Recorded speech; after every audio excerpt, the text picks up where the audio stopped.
and the minister and his team. Chairperson? Yes, Young. No, they were not invited. Okay. Okay, thanks. Thanks, honorable members. Let's start with the meeting. The meeting is officially open, and let me welcome the colleagues, all the chairpersons of standing committees, chairperson of the standing committee, appropriation, standing committee, public accounts, standing committee, auditor general, and portfolio committee on public enterprise. Welcome, Minister of Finance, Kotongwan, and your team there at Treasury. And welcome the support teams from Parliament, from various divisions, and all who are in attendance. Let's move to apologies. Secretaries, are there apologies from different standing committees and the portfolio committee? Chair. Yes. Guys. Yes, Comrade Guys. There's an iPhone there which is not renamed. May we ask that it be removed or be renamed? Okay. Host, can you attend to that iPhone? Thanks, Comrade Kaisi. Okay. Okay, so let's proceed, honorable members, to item 3. We have invited the minister to this meeting for a briefing necessitated by the letter issued by the minister on the 31st of March 2023 to the Eskom board chairperson, granting exemptions from section 55, subsection 2B of the PFMA, and approval to depart from National Treasury regulations, instructions, and conditions. The exemption was gazetted also on the 31st of March 2023 to give effect to the minister's decision. The matter has generated lots of public interest given the state of Eskom and the SOEs in general. As public representatives, we have a duty to attend to issues raised by the public as they are taxpayers and electorates. Be that as it may, we also have a duty as a parliament to play oversight on the national government, that's the executive.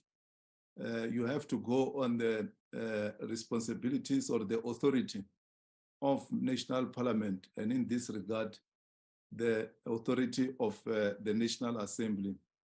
Section 55 outlines our oversight role on the government, that's the executive and the entities. So that's where we are, and that's the reason why we have to invite you to this urgent meeting while we are preparing for the Easter weekend. So, Minister, there you are. We'll want to get the rationale as to why did you arrive at the decision to give exemption to the Eskom board on the letter that you have written to them, accompanied by the Gazette.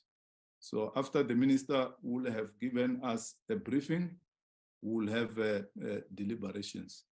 Over to you, Honorable Minister, Comrade Kotongwan. Thank you, Chairperson. Thank you, honorable members. Let me preface this thing by saying in the 23-24 budget, we have made provision for a bailout of Eskom of about 254 billion over the medium term, which suggests that Eskom is a major risk from our side. And it is our intention to mitigate whatever risk that may arise, which may complicate the problem. That's the starting point. That's the intention. What then happened was that Eskom applied for this exemption. By the way, the previous Transnet did a similar exercise, and we granted that because some of the challenges Transnet faced were not necessarily this current management could handle, which dealt to, for instance, with the locomotives bought from China. So they were becoming a constraint for the current management to have proper financial statement for them to be able to raise capital. When Eskom applied, we have to ask ourselves the question. We have to ask ourselves the question.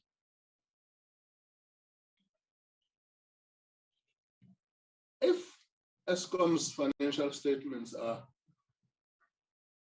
being constrained by these irregularities, what are the implications for Eskom's cost of capital?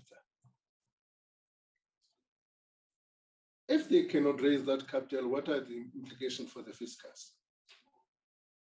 So we look at it from a fiscal sustainability eye. We then said we should grant Eskom the exemption from reporting these what are called material losses due to criminal conduct, irregular expenditure, fruitless and wasteless expenditure, from disclosing those in the annual financial statement. But those should be disclosed in the broader annual report. In other words, we're not hiding them. So that's greatly the trust and our perspective. And deliberate, so we wanted to make sure that we even set conditions, among those conditions for Eskom to report quarterly on what actions are they taking in that regard. But correctly, as the public has taken an interest in this matter precisely because of the history of corruption, we appreciate that South Africans are quite aggressive and vigilant against corruption, which is going to be an important point for our society. We take that as a positive step. We also take it as a positive step because part of the challenge we face with the grey listing is the effectiveness, our ability to deal with corruption. The regulatory framework has been crossed. So we appreciate that approach. So the intention really is to allow Eskom to have better financial statement, but at the same time create an environment where there's transparency on corruption and irregular expenditure and all of those things. So there are two platforms created in that proposal, in that exemption. So the intention is not to hide anything in that regard. So if our chairperson then, we have had these comments and everything, and yesterday I had we had an intensive discussion with the AG. In that discussion,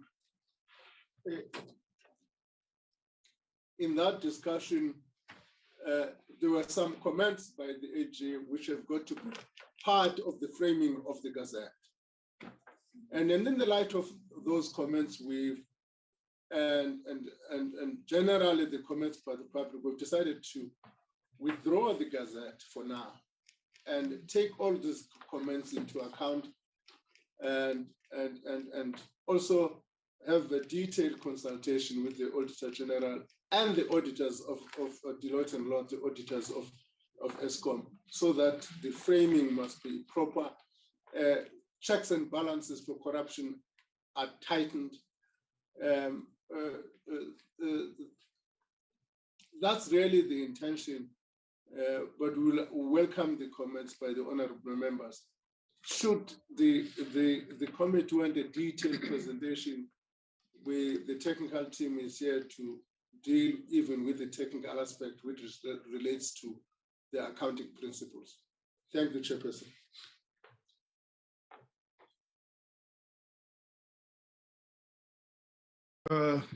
Thanks, Minister, for the briefing.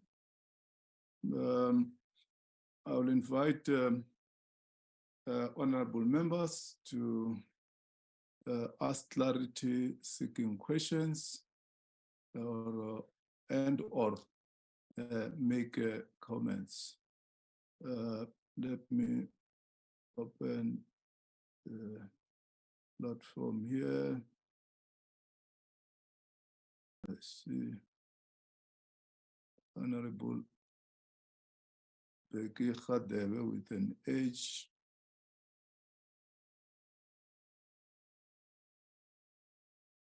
Thank you, Chair. Should I go?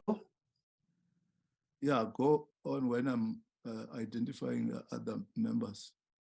All right. No, thank you, Chair. And please bear with me.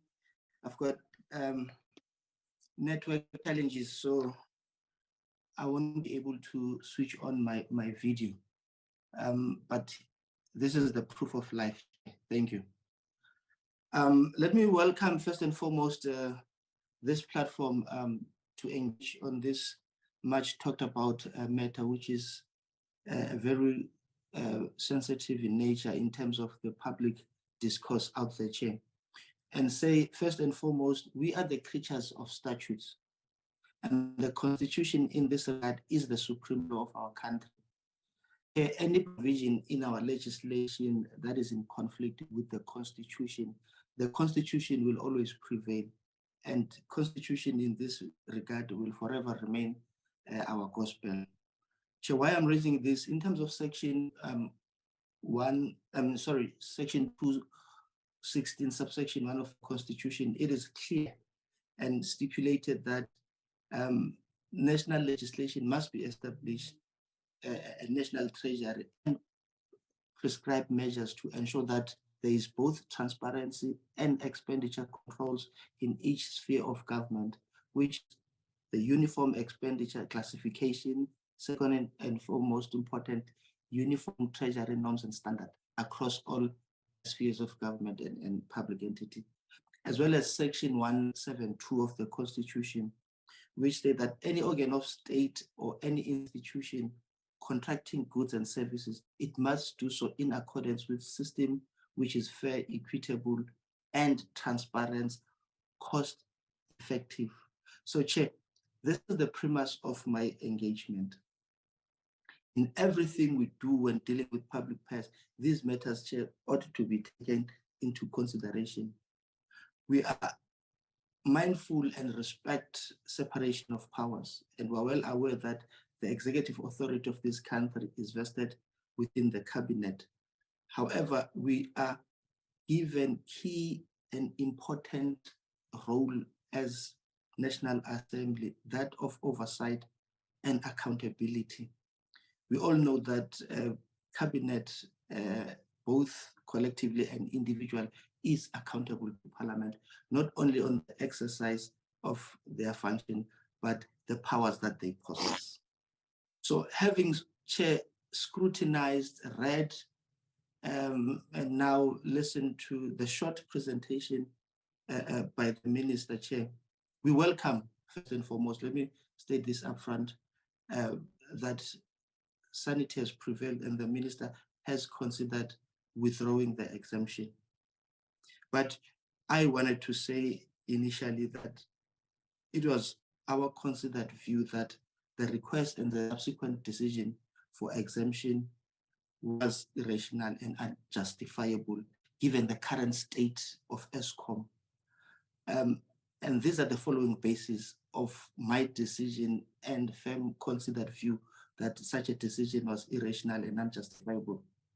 Eskom has obtained, Chair, qualified audit opinion for the past 5 years, And these qualifications were mainly on irregular expenditure, fruitless and wasteful expenditure, as well as other material findings on the compliance with legislation.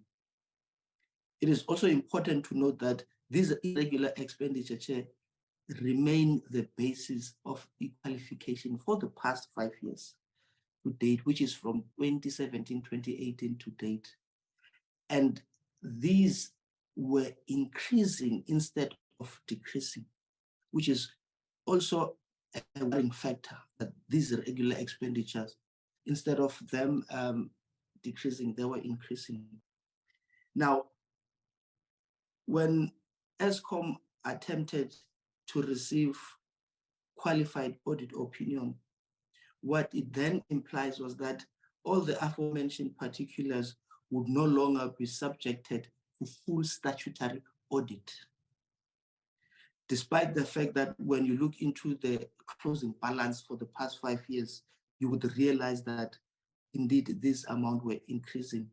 When you look into the fruitless and wasteful expenditure for the past 5 years, they were ranging from 8 million to date. We're talking about 4.9 billion irregular expenditure.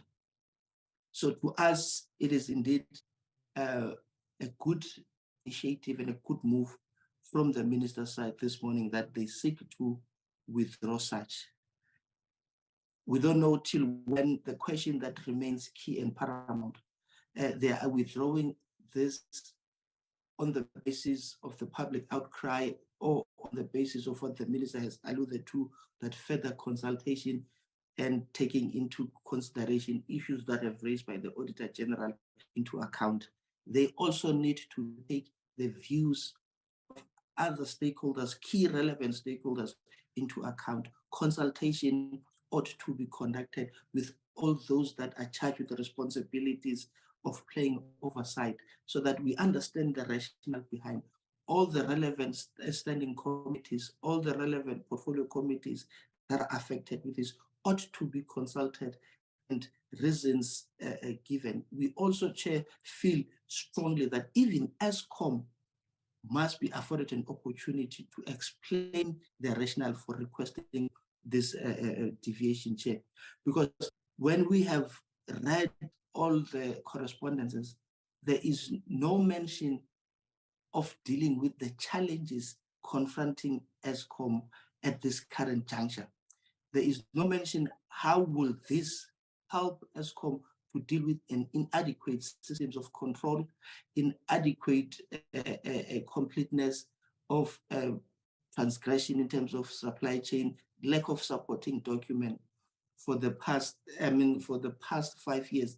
And will this exemption in the 3-year period assist Eskom in dealing with those? If we can get answers into the rationale, whether or not what they sought to achieve will eradicate these issues, then we'll be in a better position to perhaps arrive at a different conclusion. But at this current juncture, we are firmly of the view that we could not justify and we could not racially explain to a layman on the street why would such a decision be taken, and we are vehemently opposed, and we're not implying that we are dictating to what the minister ought to do, till such time that all these matters are taken into consideration and a thorough explanation is given.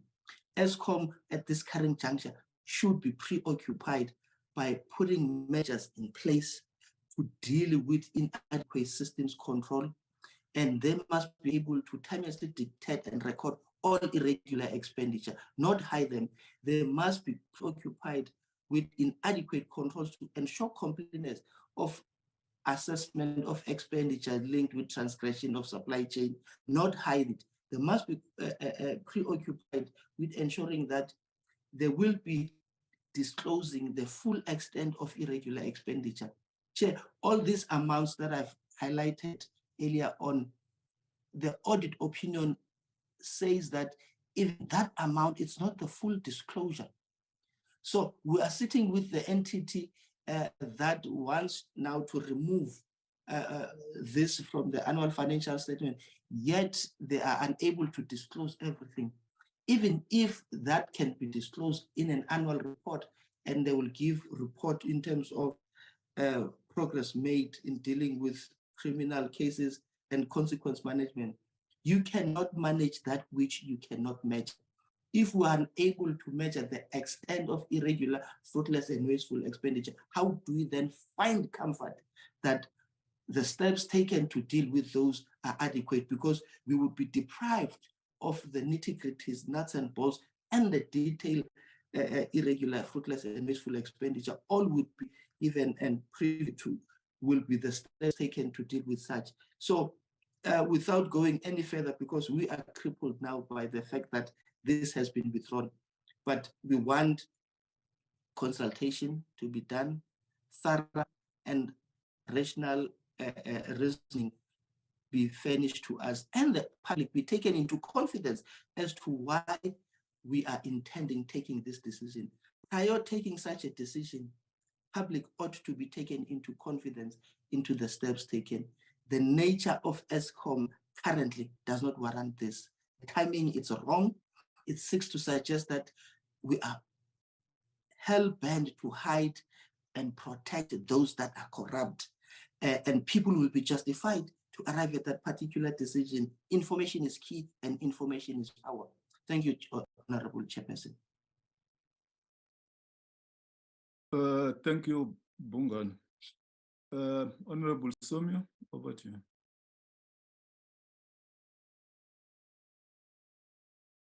Thank you very much, Honorable Chairperson, and good morning to colleagues, the ministry, in this instance. Well, the minister has stated his intention.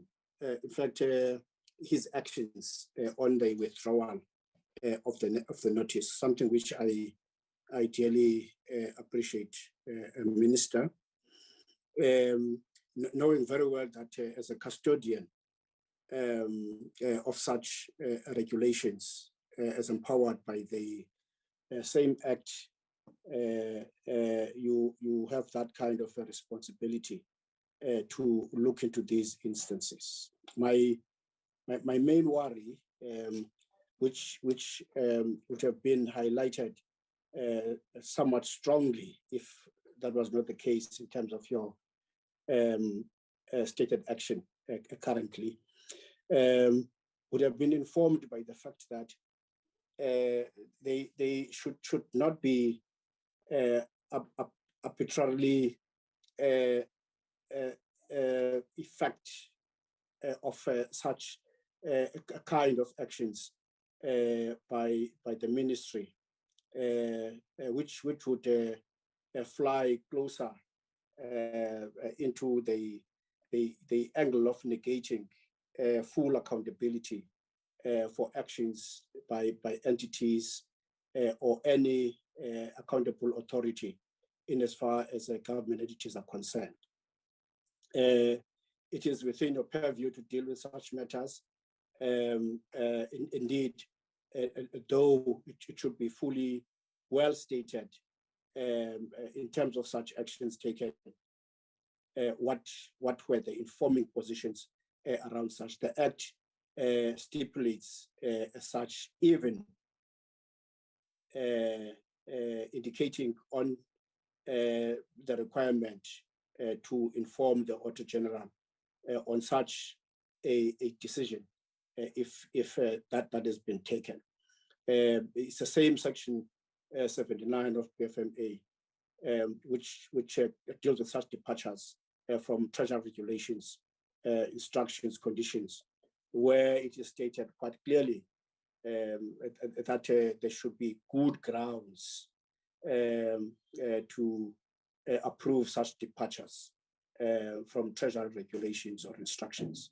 And in this instance, the notice does not necessarily carry for us such an indication, something which I think need to stipulate such technical grounds which have informed the minister's decision around those matters. I'm saying so because it is the same ministry which has issued instruction note number 4 of 2022-2023, where the ministry has ensured that that comes to effect on the 3rd of January 2023. And that coincides with the time when there's been withdrawal and some exemptions in as far as Eskom's application is concerned, because there's a stated and firm note of such an instance, which deals with matters of irregular expenditure, which have to be disclosed in the annual financial statements on the mandated institution and not addressed, must remain in the register and annual report of the mandated institution, and they must be addressed. It must also be disclosed as comparative amount in the annual financial statements. That's the instruction note number 4, which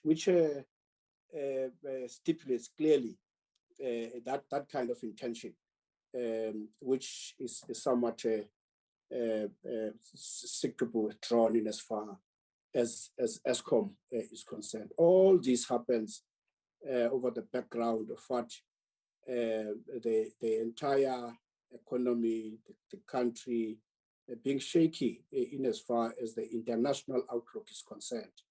Looking into the recent gray listing, you see, of the country, looking into how Eskom has benefited, even on the note 3 assertions, in as far as its own performance and outlook in as far as the procurement processes are concerned, which then begins to fly closer into the assumption that no,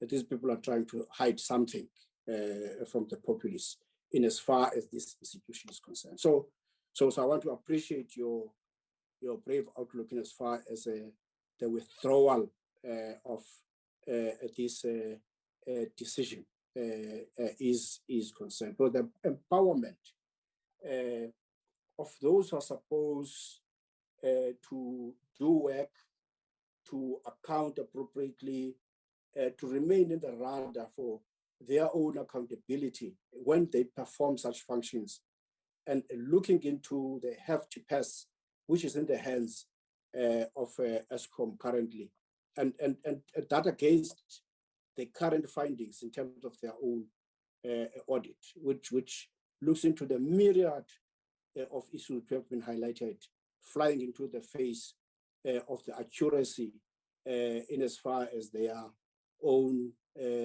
declared wasteful and fruitless expenditure, matters which are getting into irregular expenditure, and the depth of absence of consistency in as far as that high level required accountability in that institution. So Honorable Chairperson and colleagues, this is said a bit lighter than it would have been said if the minister would have been stuck into the previous outlook in as far as such a gazette is concerned. So in acceptance of the withdrawal process, the matters that relate to consultations, and probably looking into the timelines for such levels of consultation, we wouldn't want to escape our own involvement in terms of assisting in that process. Thank you very much, Honorable Chairperson. Thanks very much, Honorable Somyo. Let me indicate, honorable members, I have the following members who have raised their hands. Honorable Kachalia, Honorable Sheikh Imam, Dr. George, Honorable Singh, Sarupen, Van Minen, Mente, Natasha's iPhone, Vessels, Wankwa, Tlengwa, Mlenzana, Kaiso. Those are the names that I've noted here. If there are other members, I see Honorable Buthelezi, there you are. Okay. Chair, Chair, my hand is up. Honorable Ntangweni. Kwangwa. Tlangwini, can you rename your iPhone? It is written Natasha's iPhone. Is it you? Oh, yeah, Chair, thanks. Can you move with the times and be IT compliant? Nkwama, you are here. I've noted you. Oh, sorry. Yeah, but now is the time for Honorable Kachalia. I see Mazamban has also raised his hand. Kachalia, there you are. Thank you, Chair. I will not put my picture on as the connection is unstable. Needless to say, I'm pleased that the Minister has decided to withdraw the Gazette for now pending review. I will make a few points and questions which may assist in framing or preferably relegating what was formerly gazetted. Firstly, is it possible to have sight of Eskom's letter requesting the exemption, because that will clear up the very intention of what was requested? Secondly, what exactly will Eskom detail in the integrated report schedules of wasteful, fruitless, and irregular expenses? Will everything be in that section? Thirdly, now that every local media outlet, newspaper, respected foreign papers like the Financial Times, numerous commentators, unions, opposition parties are all expressing significant, shall I say, disquiet about the exemption, how do you see it affecting Eskom's prospects of raising capital, the capital that it seeks?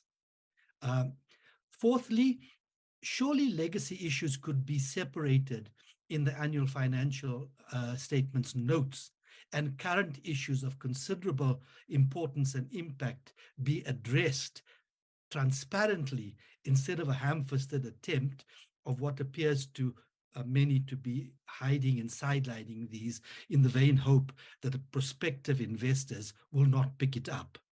Fifthly, what is Eskom's current cash interest cover ratio in the event that these loans and bonds are raised? And finally, you mentioned Transnet, the Minister mentioned Transnet. Transnet, after a similar exemption was raised, a dollar-denominated bond issue with a coupon rate of 8.25% was raised, which is nice for some, but there appears to be insufficient cash cover to service this. Is Eskom hoping for the same, and will it be able to meet repayments in this and covenants in this regard? And if so, how? I'd appreciate those being taken into consideration. Thank you. Thanks, Honorable Kachalia. Thank you. Yeah, thank you very much, Chairperson. Let me start off by asking the Minister and his team if they have ever been to a financial institution to buy something on credit or to borrow any money, and what are normally the requirements. In my understanding, the only thing that they ask you for, either than your ID and proof of address, is financial statements, financial records. These are some of the things that they ask. Now here, in my interpretation of what is going on here, it is a deliberate attempt to defraud, let me use the term again, to defraud financial institutions or lenders by not providing them with an accurate situation of the financial situation of the entity that wants to borrow money. There's no other way I can understand and interpret what is actually going on here. Now, I hear that, and in fact, if you read media reports, the intention is very clear that when you put it on these financial statements, it's not going to create a good picture. As such, lenders will be reluctant or will refuse to lend money comes back to what I'm saying. It's an attempt to misrepresent and or defraud them, to lie to them so that they can give us monies. That's basically what it is about. And of course, the entity requesting this knows exactly why. We've heard this from the Auditor General, who raised concerns because Transnet and other entities have also apparently received exemptions, which makes it very difficult even for the Auditor General's office to deal with these matters. But that's the first thing. Now, let's assume what the minister says is correct, that you're going to find it on the audit, the annual report. Not everybody requests an annual report, but let's assume what he says is correct. And you submit the annual report together with the financials. Then it is going to show again to that lender that, of course, this organization is a great risk. Look at the irregular expenditure, fruitless and wasteful. So I can't understand the explanation that you can still put it there, so we're not hiding it, because if you put it there, you're not hiding it. If the institution requests both, they're going to pick up that this is a serious risk, this entity. But my interpretation and understanding is that they're not going to request the report, they're going to request a financial. Financials, which is misrepresented, does not show it, so you'll be able to give them. Now, I'm very disappointed, I must be honest with you, and disappointed to the extent that I want to ask this question, Chairperson, to Treasury, the Minister of Finance, who did you engage and get guidance and advice from in wanting to go in this direction in the first place, given the fact that Treasury, better than anybody else, knows how serious a situation we face in this country with all state-owned entities, all spheres of government, when it comes to corruption, manipulation of the financials and things of that nature. And you do know, and you must know, that this can be, will be used to manipulate their financials. And given that, I'm actually concerned that you even considered it. But let me also welcome the fact that you decided to withdraw it or put it on hold. Would you agree with me if I say that if the financial institution that's going to lend money to the state-owned entity, in this case, Eskom, without getting a clear reflection of the true status of this, okay, will be putting themselves into a risk based on the financials that you provided, which means you misled them. What is then the implications for somebody who misrepresents? I know that when you come to financial institutions, when you miss, they can charge you for fraud and a whole lot of other things. So what generally would be the case as far as this is concerned? Now, having said that, and you know what the situation is, we also understand that Eskom needs to go out in the open market and go and get more resources, financial resources, because the situation they find in the, what measures now, if this is rejected with the contempt it deserved, which it must, would you then put in place for Eskom to be able to go and borrow further? I can see the direction we're going. It'll just be a total collapse. We'll just borrow, and fiscal cliff, and we will not be able to pay.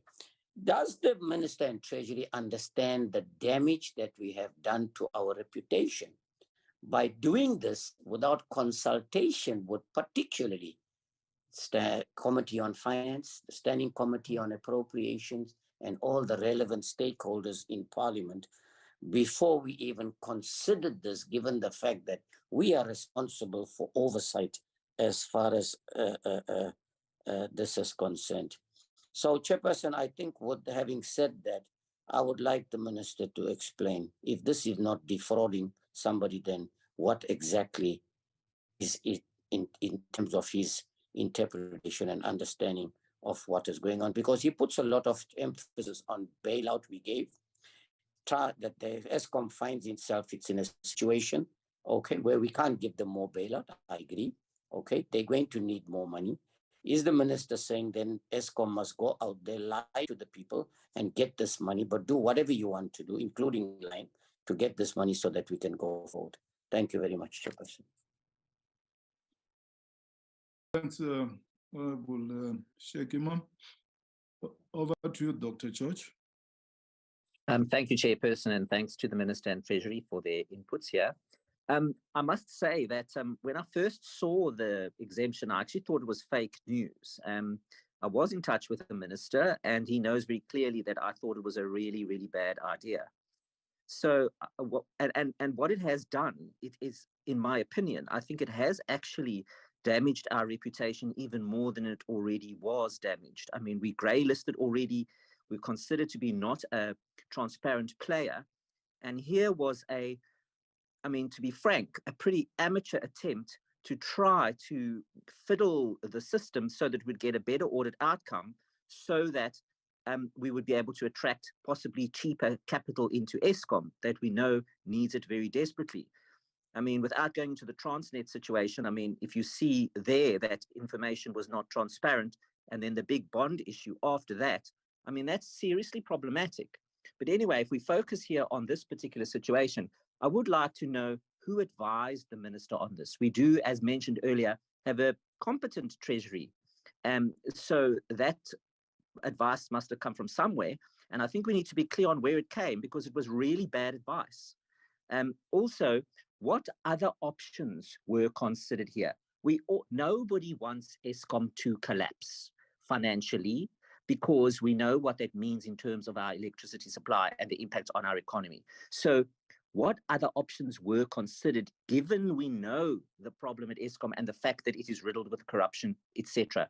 And then also, what I want to know is, was there pressure from the Auditor General? Because I haven't spoken to them, but I would expect that they would be extremely unhappy with a situation like this, because it is important, vital financial information that by law is required to be audited, because this is public money. So I want to know whether the Auditor General, and they're not here today, but whether there was any comment or pressure from them, because I would expect that should have been the case. And then we need to think about the way forward. Now, obviously, in my opinion, we've gone through an amateur hour here. And now everybody's looking at Eskom and saying, well, you want to hide stuff. So clearly there's a big problem. So what is that big problem? So that already puts people off. The rating agencies, I'm sure, would have an even closer look now than before. So it's like waving as a red flag. And we know that Treasury does not have enough money to completely bail out Eskom. Yes, there's going to be likely a transfer of Eskom's debt, or a big piece of transfer of Eskom's debt onto the national balance sheet. But it still needs to attract investment for its operations. We know that. Why? Is because it is not viable as it is at the moment. So another of my questions here is that government was saying that Eskom would be unbundled, and that a viable financial model could be worked out, which I think is possible. But that government now backtracked on that. So I would like to hear from the minister is, what exactly is the plan? Because if Eskom isn't unbundled and there isn't some kind of a plan that people believe to be credible, then investment will in fact dry up, and then Eskom will actually financially fail. And we don't want that to happen in the absence of a better alternative. Also, what I want to know is what is the time frame on this plan now? Because the minister, I want to be clear. The minister is saying that this is withdrawn.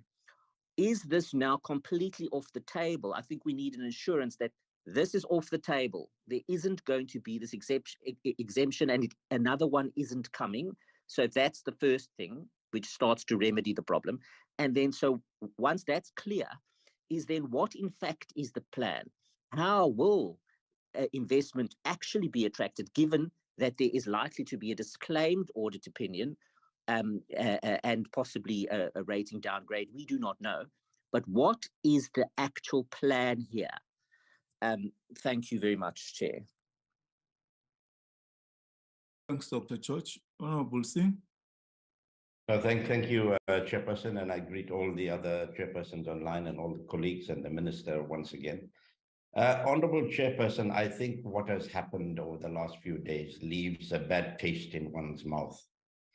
And as Dr. George had said, this is not just about, and I'm saying this as well, it's not just about Eskom and the ability of lenders to give money to South African SOEs and to South Africa at large, but it is about the credibility of firstly National Treasury and then government in the bigger scheme of things.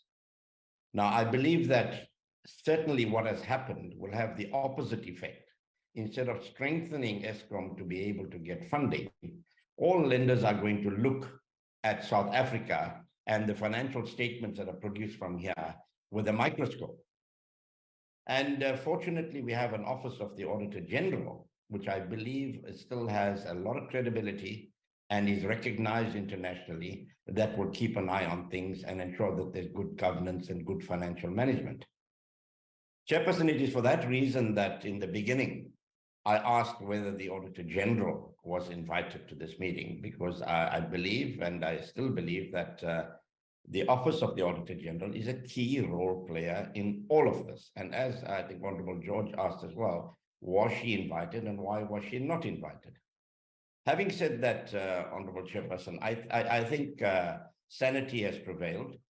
And we welcome the fact that this gazette has been withdrawn, or this announcement has been withdrawn, because in the eyes of the public and even in our own eyes, it seemed to be what we would call a statutory cover-up, where people are not putting their hands in the cookie jar, but we are trying to manipulate things so that we can be made to look good. So I think we need to get to the bottom of this to find out exactly how this decision came about, where consultation took place, which officials, if any, were involved in recommending that this decision be taken.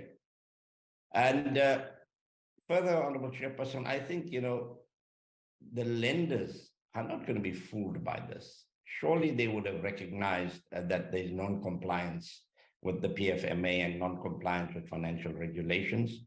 And perhaps there's a better way of making Eskom look good, if that's what we want to do. Because certainly Eskom is a swear word in our country at this moment in time, not only because of its financial management, but because of the load shedding that's taking place on a regular basis and seems to be increasing since the strike or the shutdown was called a few weeks ago. It seemed to be fine for a day or two, and thereafter it's increasing. Now, and we're not hearing much from the Minister of Electricity as to, what remedial action is being taken to ensure that we, go back to stage 1 or stage 2, if necessary, and not where we are at the moment. So we need not, and we must not compromise good governance. And I think the last question I would want to ask is that, as Dr. Honorable George had asked, the Minister said at the moment that he would like to consult. Now, does that mean this matter is still on the table? Because as far as the IFP is concerned, this matter should be taken off the table and alternative ways be found to strengthen Eskom. In fact, billions of rand are given to Eskom in the form of guarantees. And surely there must be more options. And I'm disappointed as a person that's been in politics for so long that this idea came up from National Treasury, because we hold National Treasury in high regard and in high esteem. And I hope this doesn't dent their own credibility. So I'll stop at that and see how the Minister and Treasury would respond to some of these issues. Thank you very much, Honorable Chairperson. Thanks, Honorable Singh. Sarban.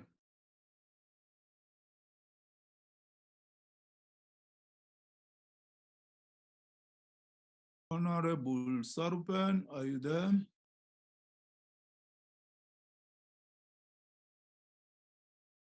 Okay, I'll come back to you.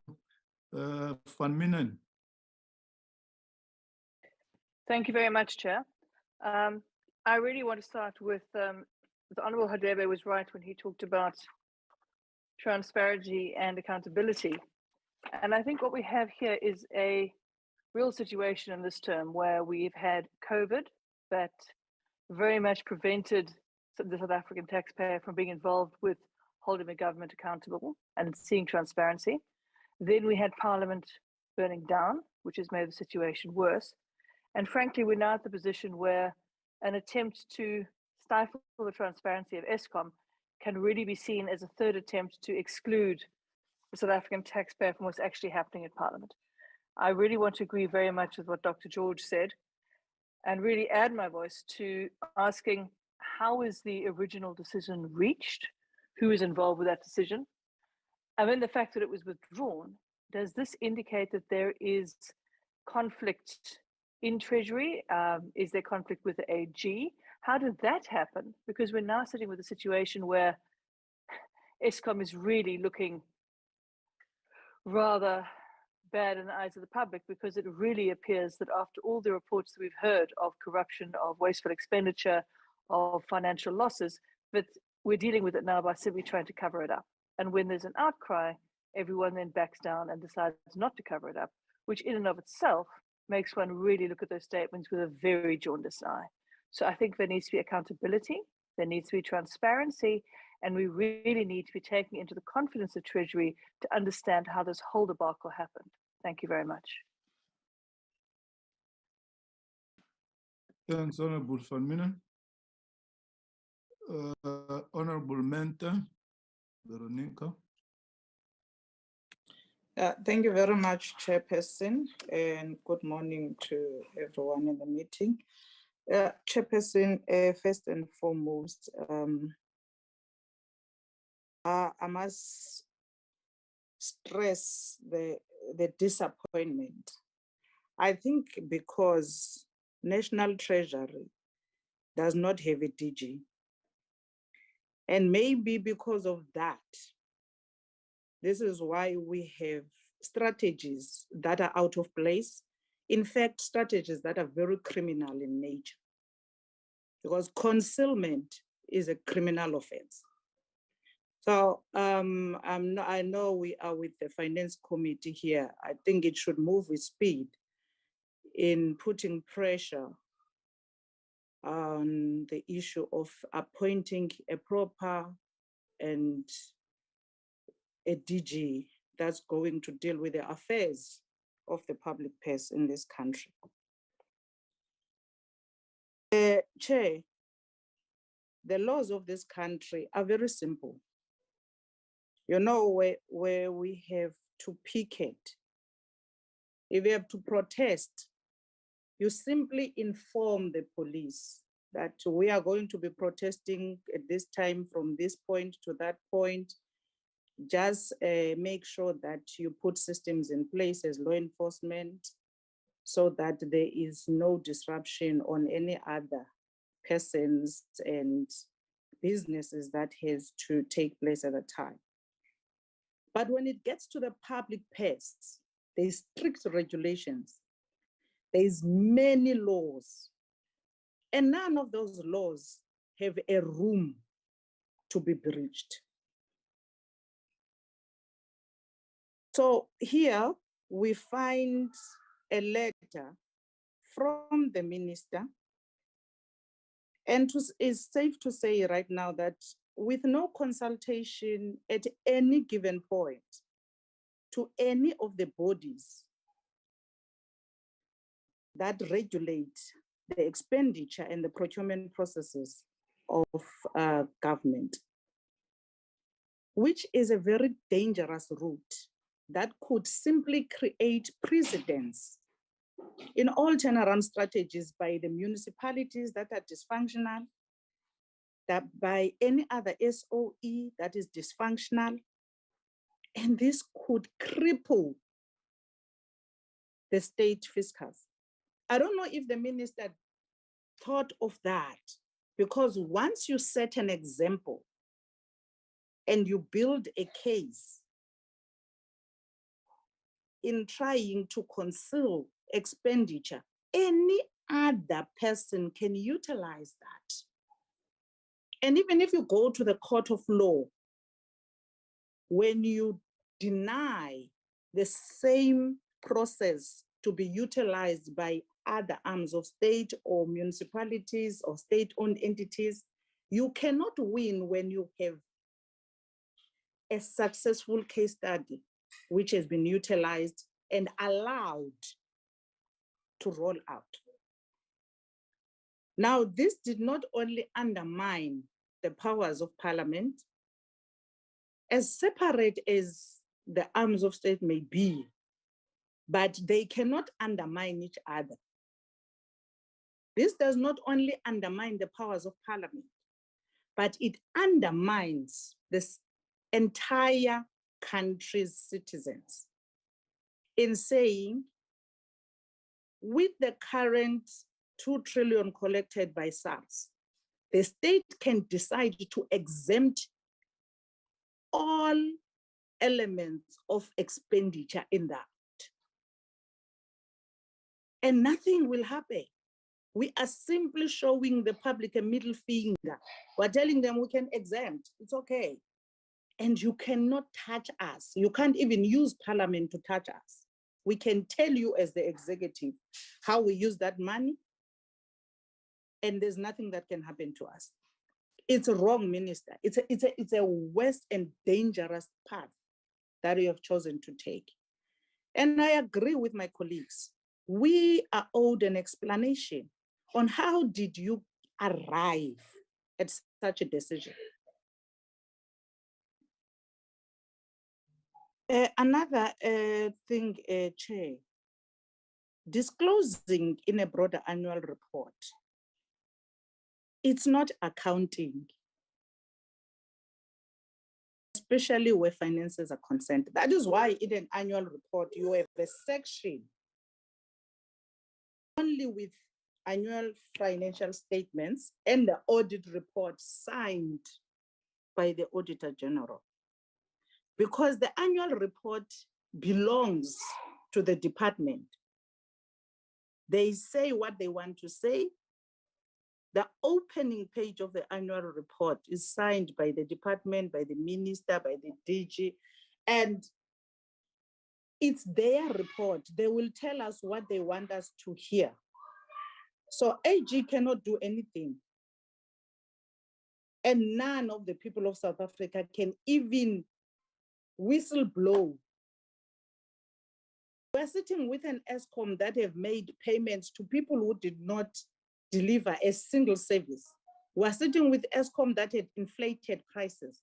We're sitting with Eskom that on a daily basis has failed to report on consequence management. Now we must say the very same Eskom, no, it's okay, go and spend whatever is there in the fiscus given to you. And we cannot be part of creating such a precedence. It's wrong, it's criminal, it's against the law. So the broader annual report is not an option, it's not provided for even in the laws. Exemption is not concealment. Exemption still is subjected to disclosing every single transaction. Now, Minister, I'm going to advise you, I think colleagues from SCOP, we have dealt with the issue of RAF. And this, what you want to do is very similar to what RAF wanted to do, of introducing a new law that is not our law. And the court has got an outcome on that. I think you must go and read that outcome. You know, this thing of not having a DG is a problem because they should have familiarized themselves with other entities that have attempted to conceal expenditure in South Africa and what have been the implications and consequences of that. So to avoid being taken to court for this, because it will not be allowed, there is a question which is asked by colleagues, can you assure us that this will not come back? If it comes back, you are going to court. That I can assure you. Because you can't introduce a law which is not passed by parliament and use it without passing the test of time. It's criminal. Now, there's an issue of new loans that I also want Minister to explain to us. Because as far as I understand the conditions of government recapitalizing Eskom is that you are not going to go and borrow any new loan, but government is going to assist in shaping Eskom up. If this new minister that came to Eskom is in a game of borrowing more money that we don't know of, and then at the very same time, We must not have financial statements. We must not know who. Let's be put in a clear picture. Where is this engagement of new loans coming from? Because that is not part of what we understand at a parliamentary level. We understand that Eskom is not going to be engaging in borrowings, rather engaging in utilizing what the state is affording and utilizing that effectively. Then there's an issue of the Auditor General in the consultation.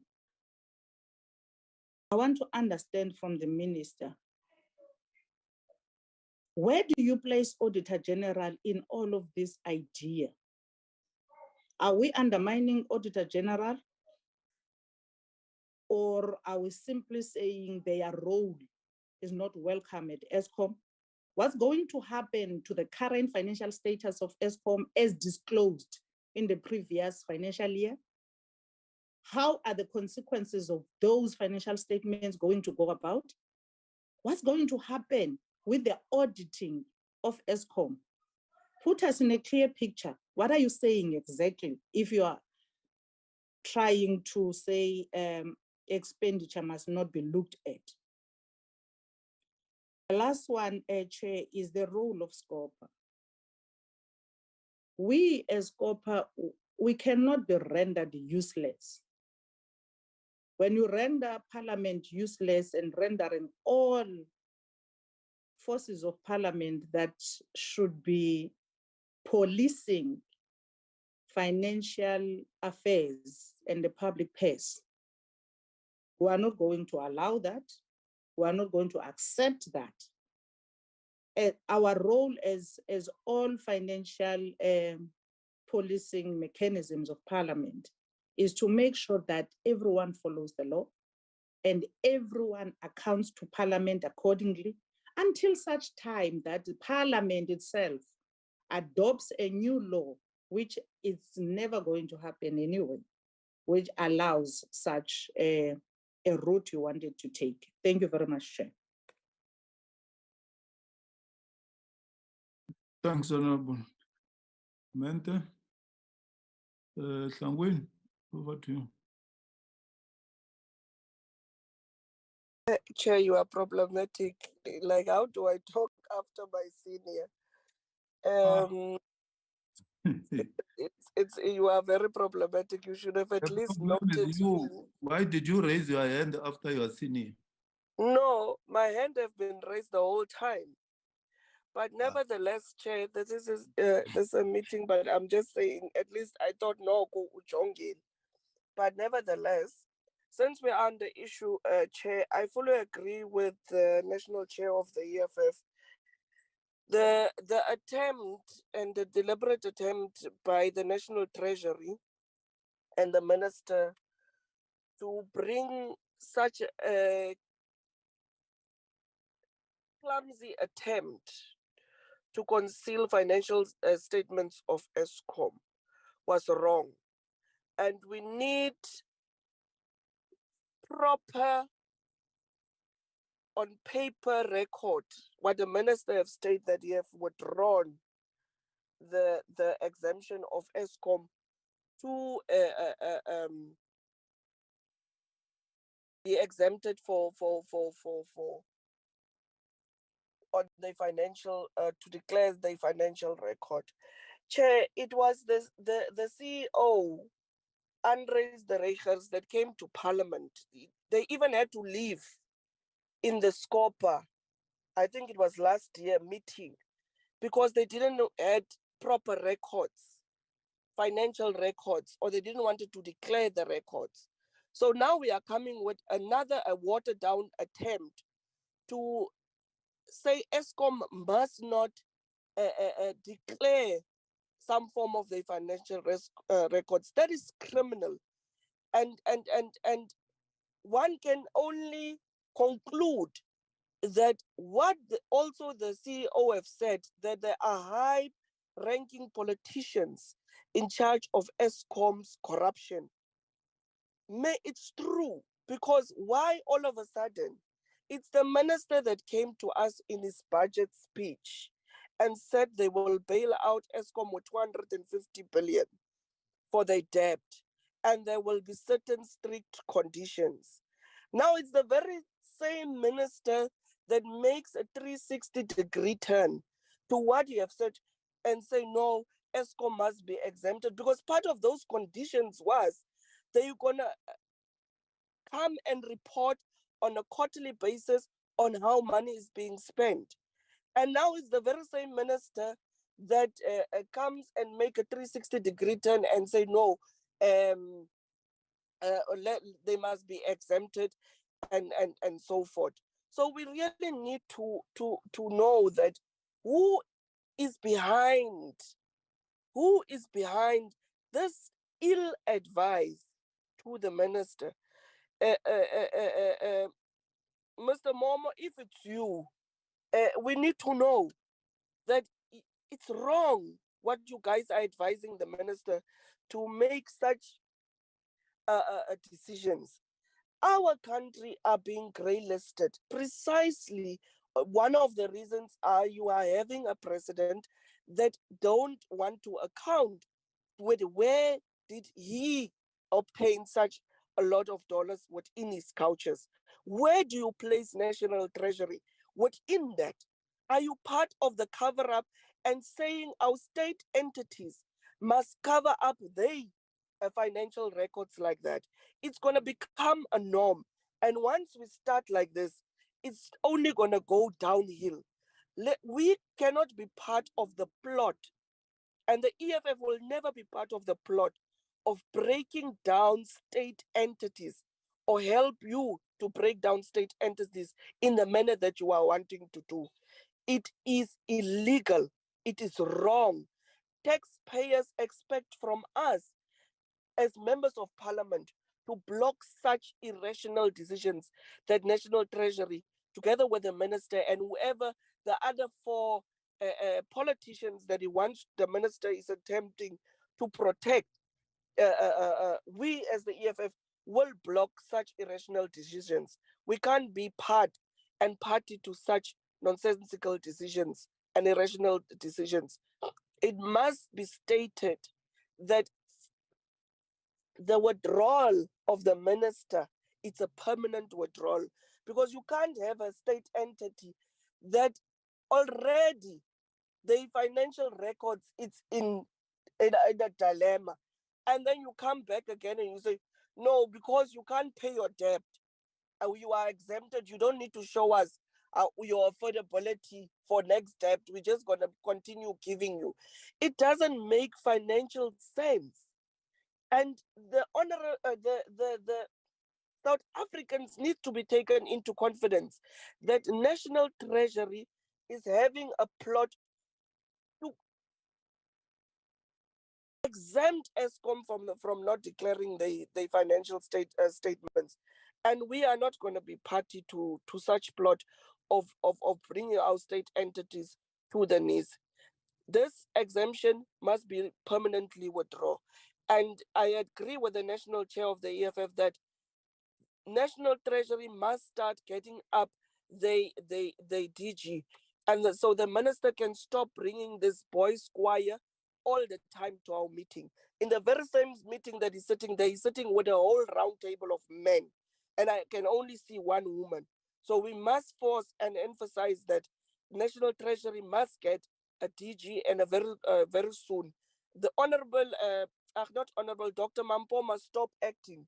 In fact, in this thing of DG, we need a woman DG that will take National Treasury forward. Thank you very much, Chair.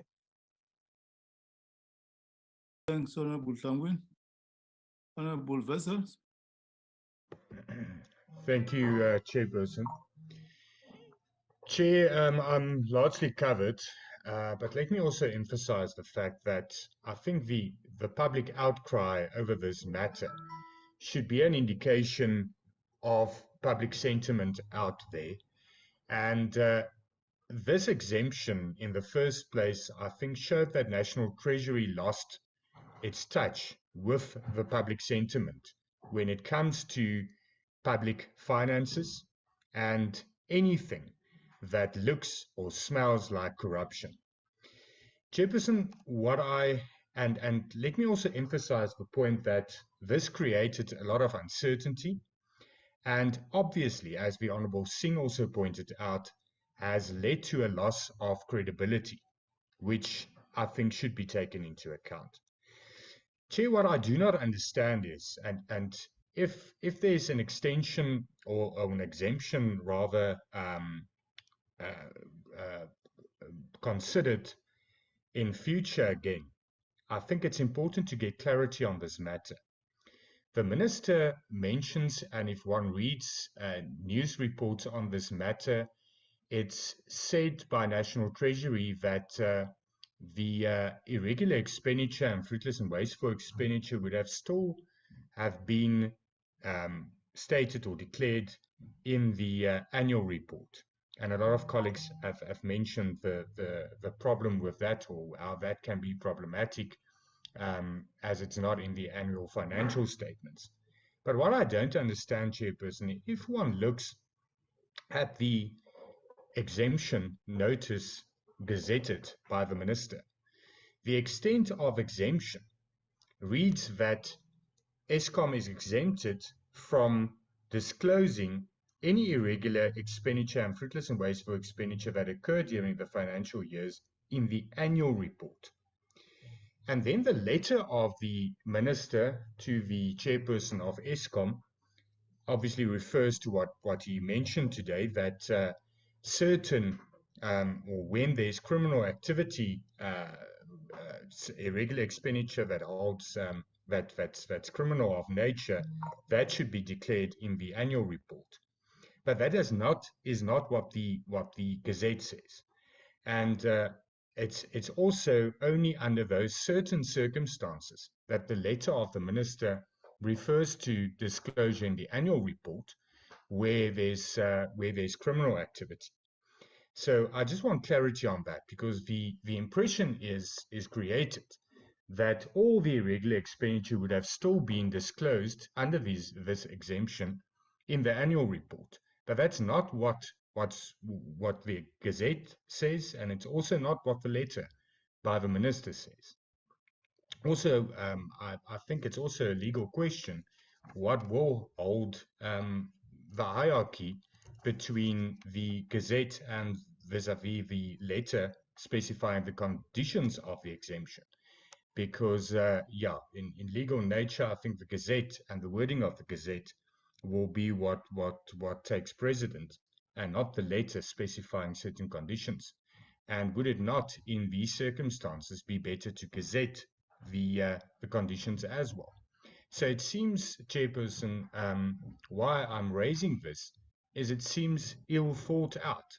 It really does seem as though the conditions came after the Gazette, and it was rushed, and as many colleagues pointed out, ill-advised. The Minister gazetted this exemption on not on good advice, and not with taking everything into account. And it is almost as if the letter and those after the fact conditions try to rectify a situation, and now we have a withdrawal, which is obviously welcomed, as many colleagues pointed out.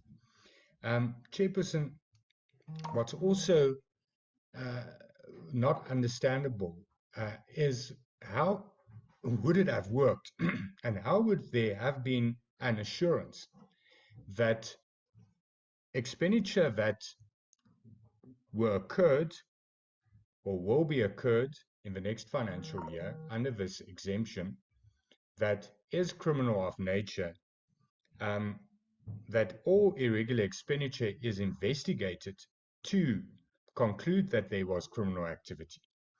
If it's not audited, there's no assurance that those action steps are taken with regards to irregular expenditure to have it in a irregular expenditure register, to investigate it, and to then conclude on the nature thereof, and if it is criminal or not, and if there should be consequence management or not, if there's no audit on it. And that's why this exemption does not make sense at all. And I would want to have an explanation as to the thinking, how would there have been any assurance that these investigations were conducted or will be conducted if there's no audit of the irregular expenditure register, because it's not contained within the annual financial statements. Chairperson, I think colleagues have covered the rest of my questions, but I think it's extremely important that this serves as a lesson that these type of exemptions and these type of actions are not regarded in good faith by members of the public out there, and that the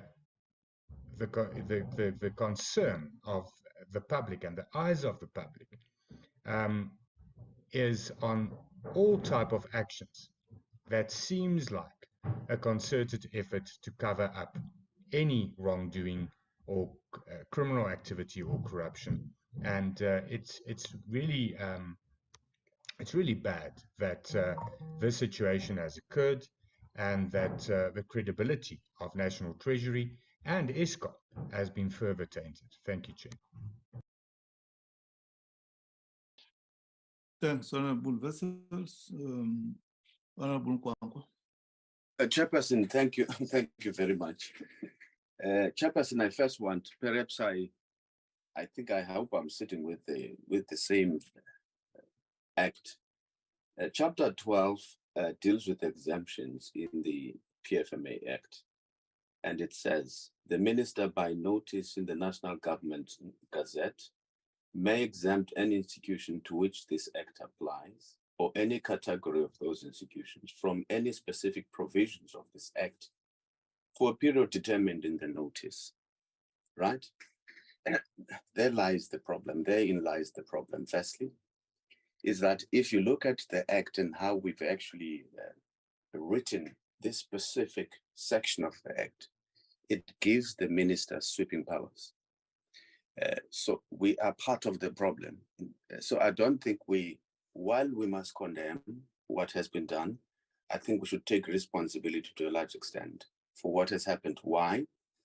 Because then we should amend the section to make sure that all the institutions that are relevant should be contained in that section. In other words, we must set parameters for such an exemption. If, say, for an example, we agree that in future there might be a need for such an exemption to be considered, it should not just be entirely up to the minister to make that decision.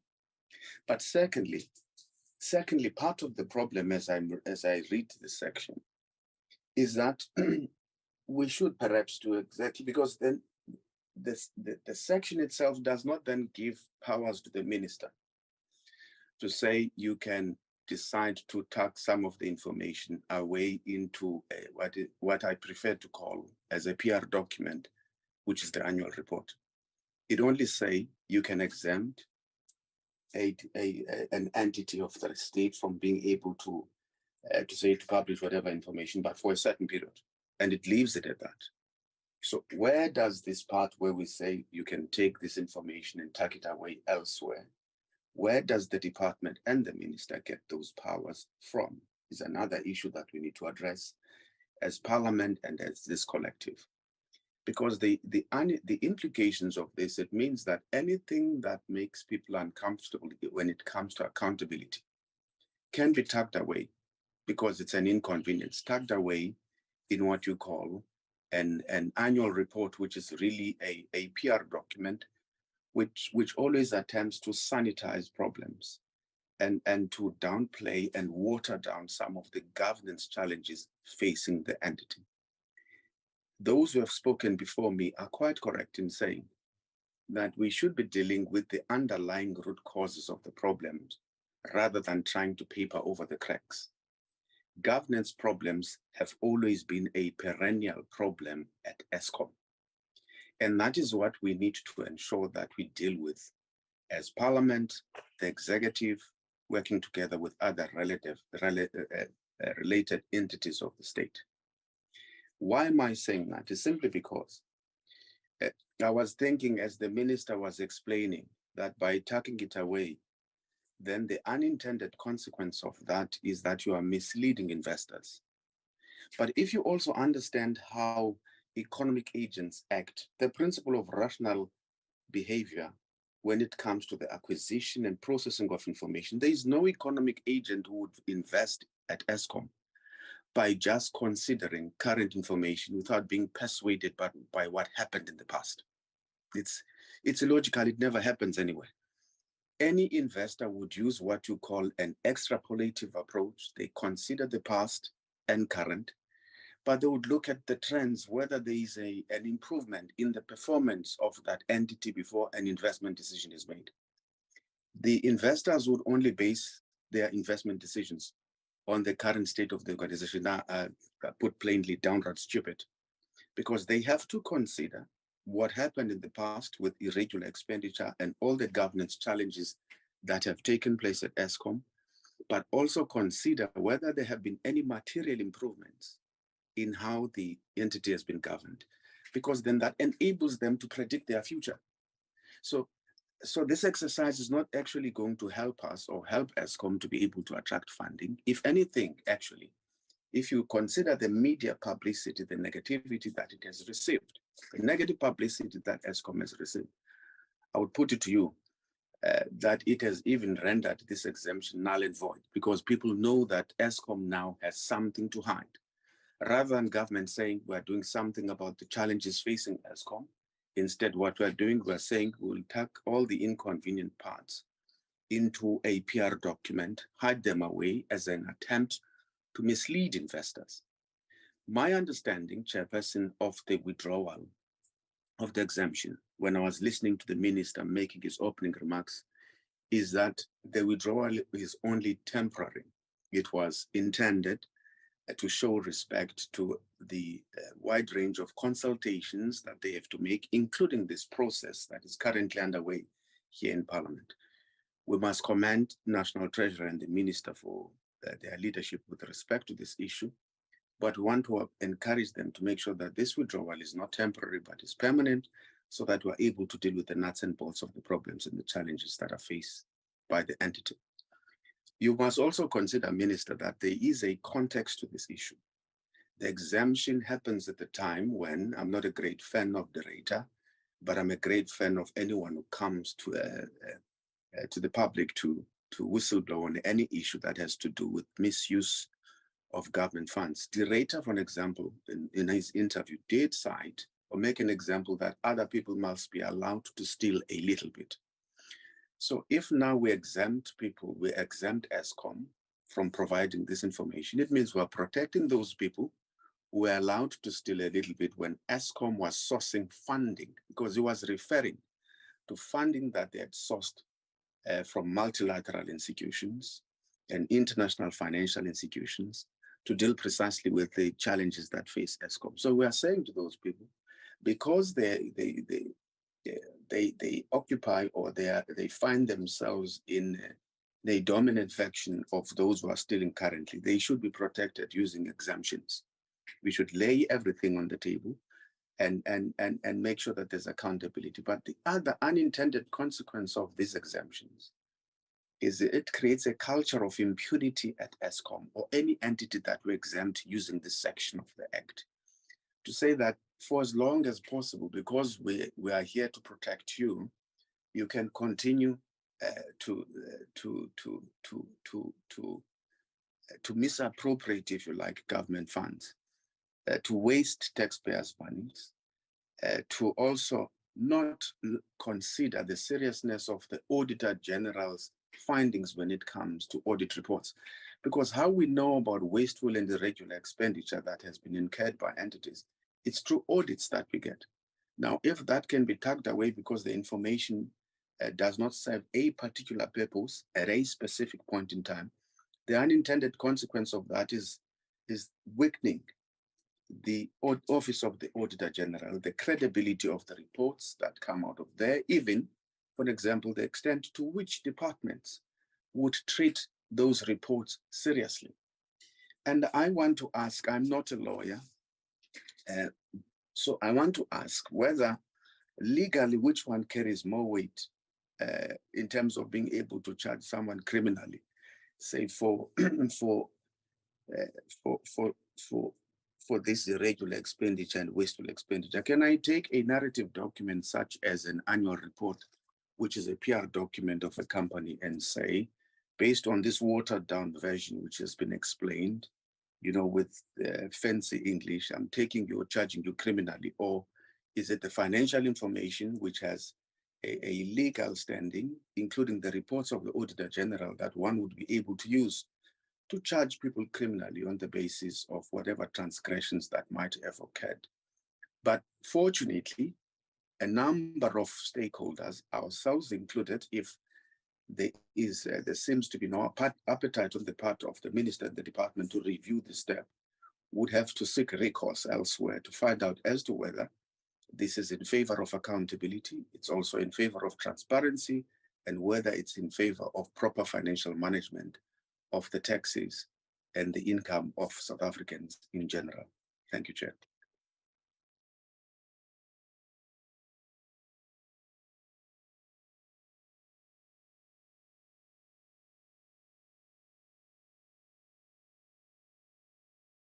Chairperson.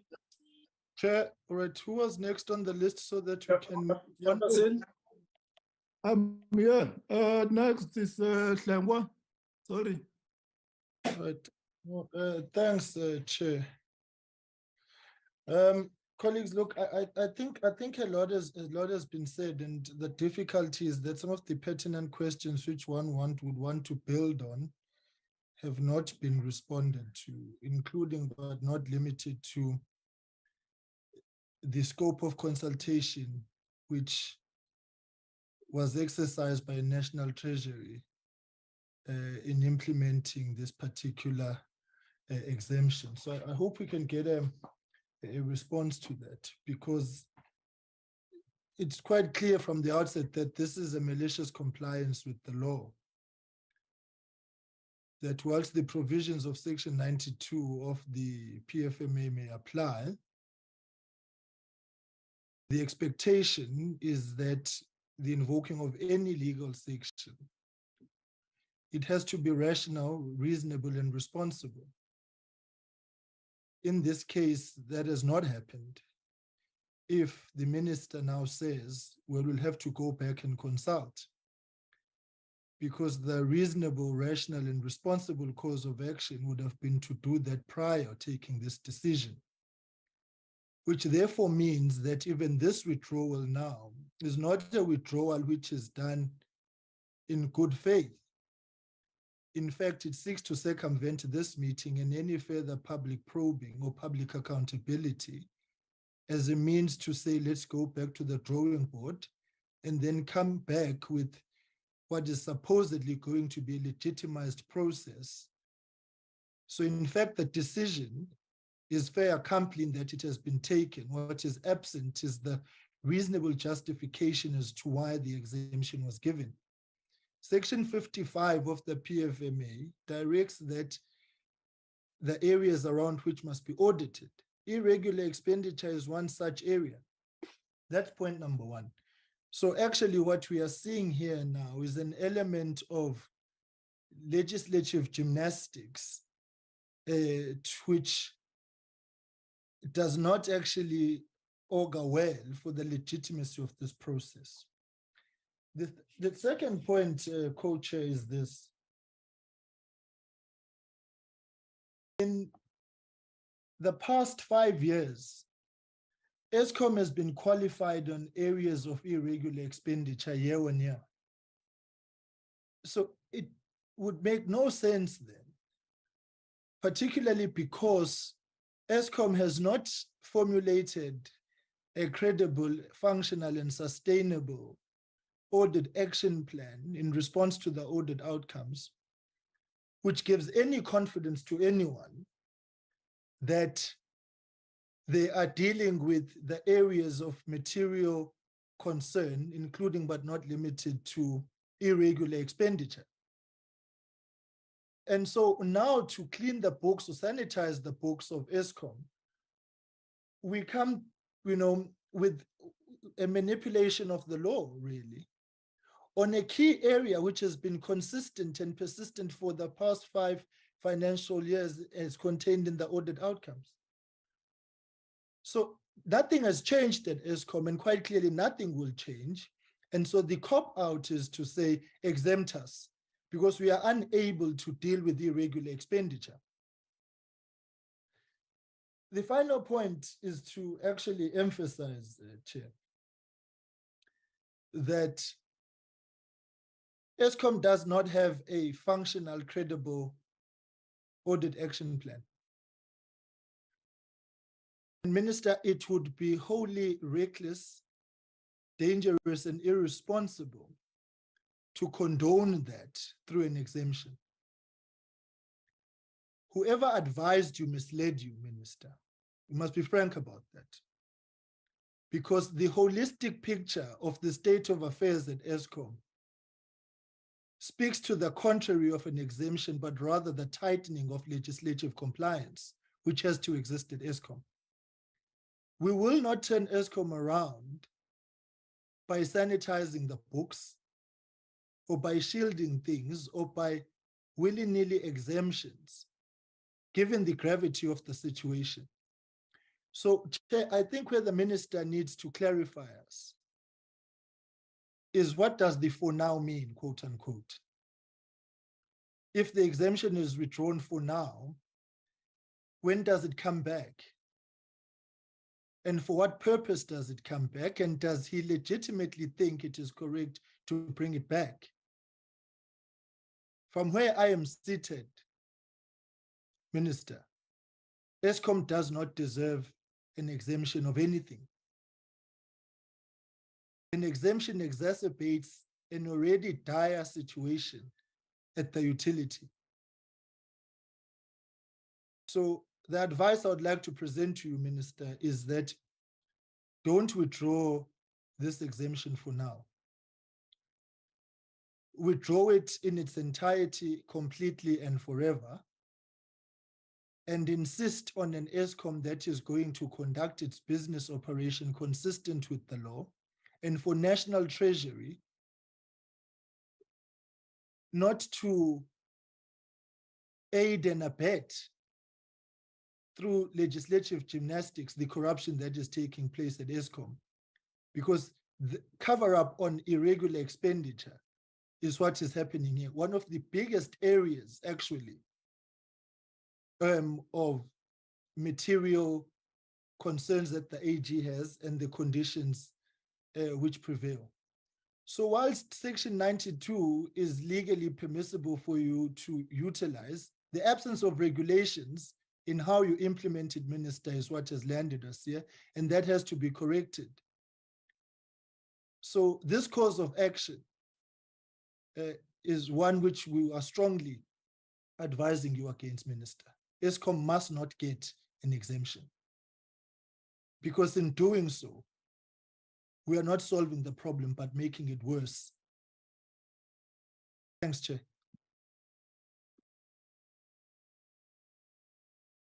Thanks, Honorable Shango. Honorable Liz.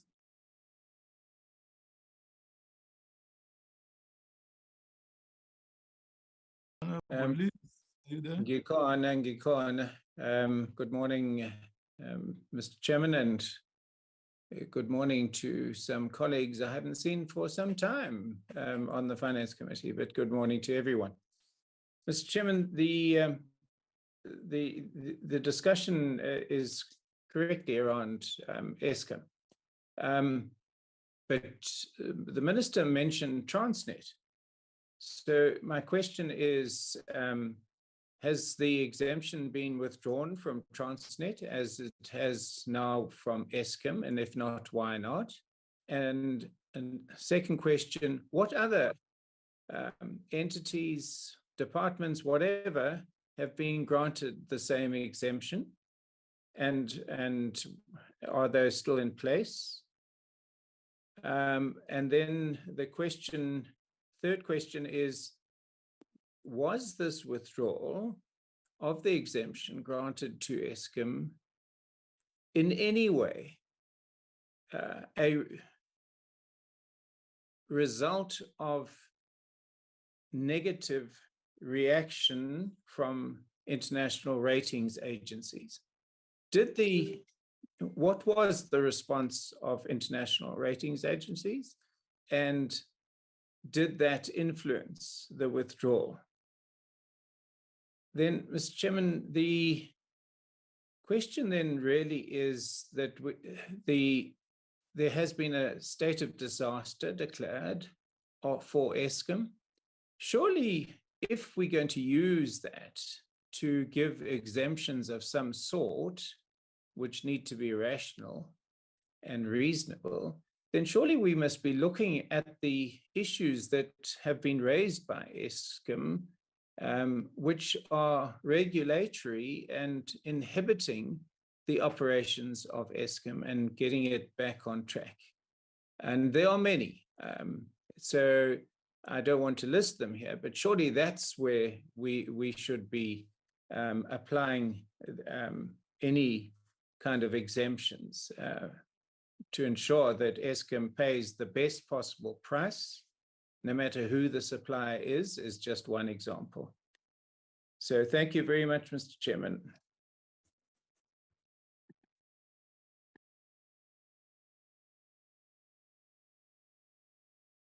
Are you done, Honorable Liz?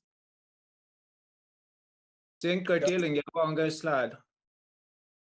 Siyathokoza. Okay. Honorable Sarupen, are you there? Okay, it's not there. Let me take the next speaker. Honorable Mlenza. No, thanks, Chairperson. And let me join colleagues in welcoming the minister's decision to withdraw the Gazette, or because I don't want to quickly assume that he's withdrawing the Gazette, but perhaps let me say the Gazette or the application of section 55 subsection 2B of the the Public Finance Management Act. Chair, let me start by, I am not a qualified auditor, Chair. Let me make a disclaimer. However, the little I know of any auditor, sorry for that, would be the auditor would do two things. One, as in the case of what the minister is saying, that he has been in consultation with the Auditor General, and as such, after such interaction, felt that there are issues that have to be tweaked, and as such, they had to put the whole process on hold up until such time they have enough time of interaction. That is the one part that AG plays, which is the advice role. But then the second one would be the auditor, any auditor would be instructed by the supposed to be auditee and the government in our case, after which then the auditor will only have to ascertain as to whether what has been agreed upon is actually implemented accordingly. Hence, then in this case, the minister could have, running short of a better word, abused section 55 subsection 2B of the PFMA to, once more lacking of a better word, Chairperson, spin or conceal or cover up the red flags that are always shown high by the audit opinion. Once more, I said I am not a qualified auditor, Chairperson. But there's one thing I know with the auditor, is that if you refuse, I may be using harsh words, Chairperson, pardon me. If you refuse to give out information which is sought by the auditor, whether private or AGSA, they will not force you. They will, through management letters, seek that information. But then if you continue refusing, then they will say in writing, as the particular auditor were unable to have an audit opinion. Hence, we disclaim. We are saying our hands shouldn't be, contaminated. So they're pulling back. And then that is called a disclaimed audit opinion. Now, if then you are going to have such perpetual or consistently, happening year after year, and then down the line, you use the powers that you have as the minister, that after all I can use Section 55 2B of the Public Finance Management Act to exempt the entity of whatever wrongdoing. Because when you are talking of wasteful and irregular expenditure, you are actually concealing. Hence, then my question would be, Chair, to the minister and the team. Can the minister talk to us, put us in confidence on the performance information of Eskom? Just thinking aloud, Chair, how many material irregularities are sitting with Eskom as we speak now? Can the minister perhaps take us into confidence in terms of the balance sheet of Eskom? This all relates to performance, Chair. Then it could go back to, I've listened to colleagues here raising the question of the need or the necessity of going out for borrowing, after we had just taken a decision as Parliament to do two things with Eskom. One, we have just agreed on bailing out Eskom. And two, we have just agreed on treating Eskom or taking Eskom into another pedestal of treating Eskom as a disaster. Hence, then, the declaration of a disaster as far as Eskom is concerned.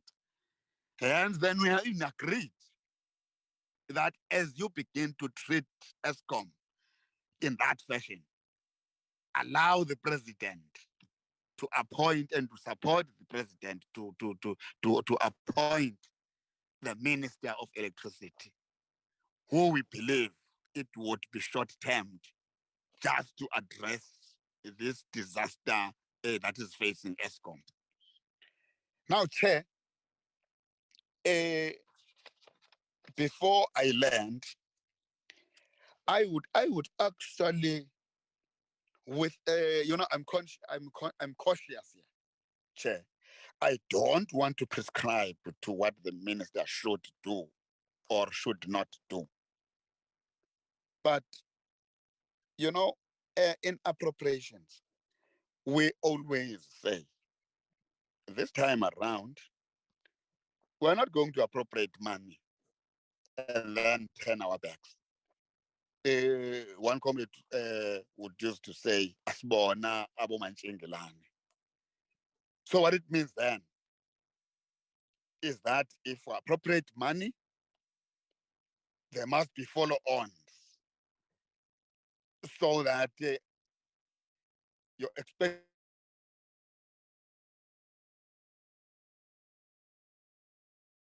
Chairperson, we have just done that. And now you are talking of this gazette, which perhaps I'm thinking aloud once more, I will be corrected by the minister. It seeks to assist Eskom towards a situation where they are seen by the rating agencies to be clean, whereas there is debt in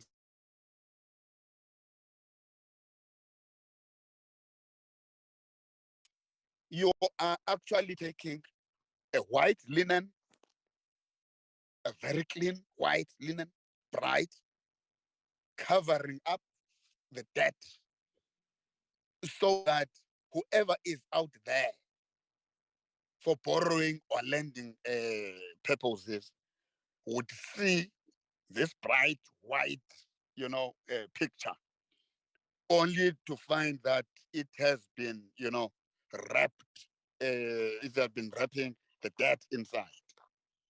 So, Chair, I am also echoing the sentiments which says, yes, Honorable Minister, it is good that you put this on hold. However, if you are thinking of coming back with this gazette, let there be a very clear stepwise approach into doing it. Thorough consultation, wherein all would be convinced on the need that what is it? What is it that the implementation of this gazette would actually, mean both to Eskom, government, and parliament? Because look, Chairperson, though I haven't applied my mind deep into the Zondo Commission, but one of the things which that commission raises is weakness or laxity or laissez-faire on part of parliament in terms of oversighting entities and government. And now if you're going to allow, Chair, this to continue, it would mean we are actually slipping back to what Zondo Commission was raising. That now we are saying, let all just happen. We are just giving a free holiday so that people cannot begin to account. Because look, colleagues have been saying here, there's a difference between malicious reporting and accounting. I am not a chartered accountant, but when you are talking accountant, Honorable Minister, there would be facts, figures, time frames, and all clear. There would be a situation where if there has been fruitless expenditure, how are then the follow-ons? If there has been irregular expenditure, what is it that has been done with proof? So I'm saying there's a lot that we still need to be armed about so that we can be able to happily say, yes, continue with the Gazette, Minister. Thank you, because at least some of the issues that I have noted are actually covered. Thank you, Chairperson.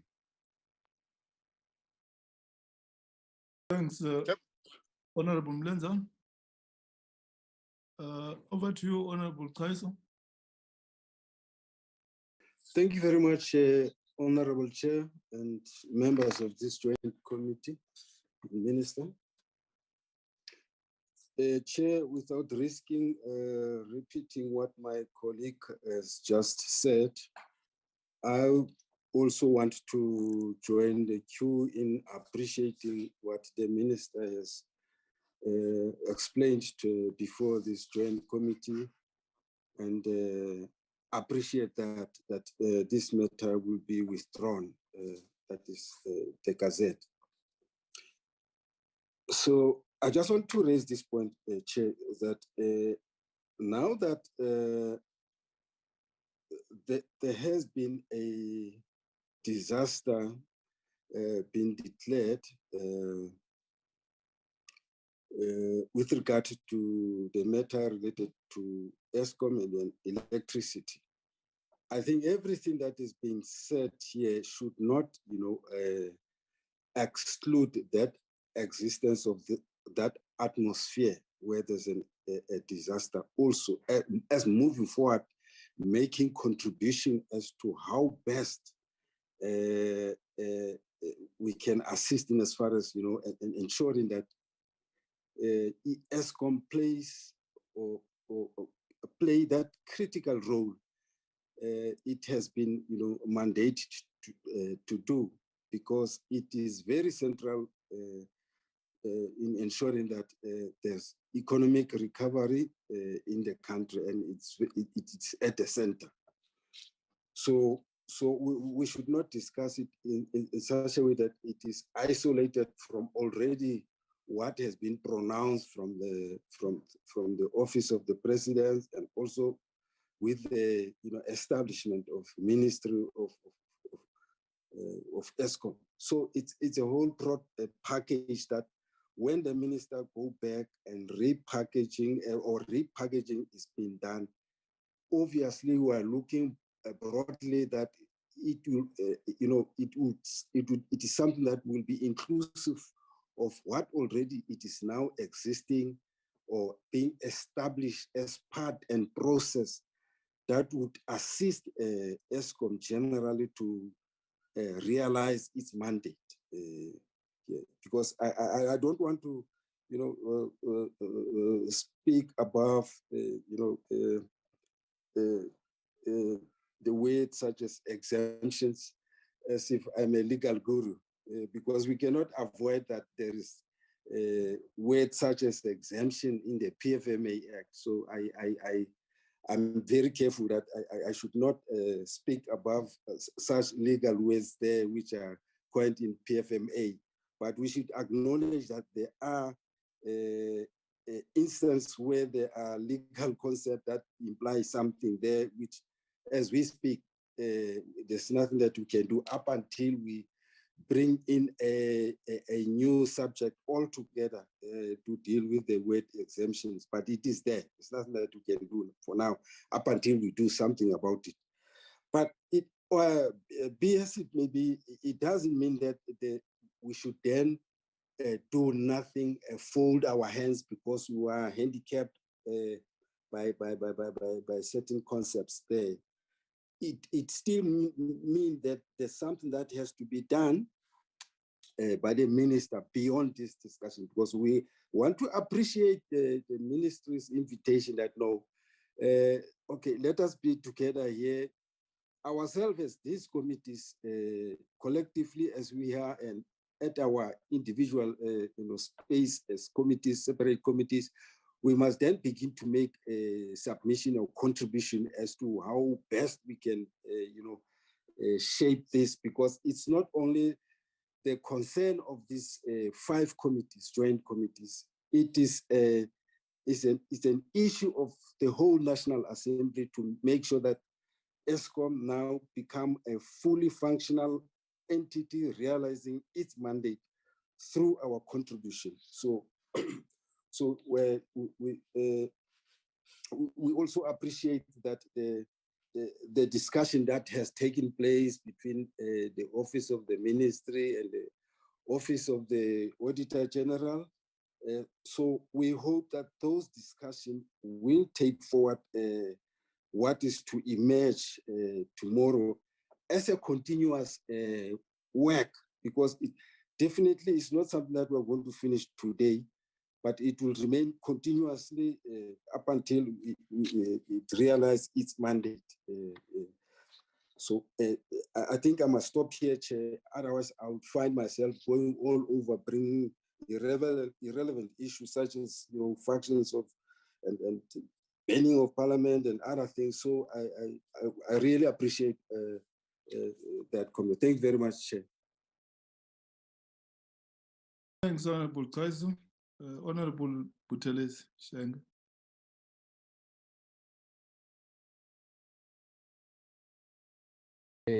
Chairperson Masongani, co-chair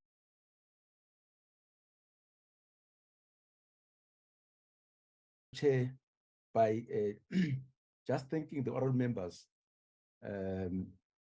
for availing themselves at a very short notice for this meeting. Thank you very much, oral members.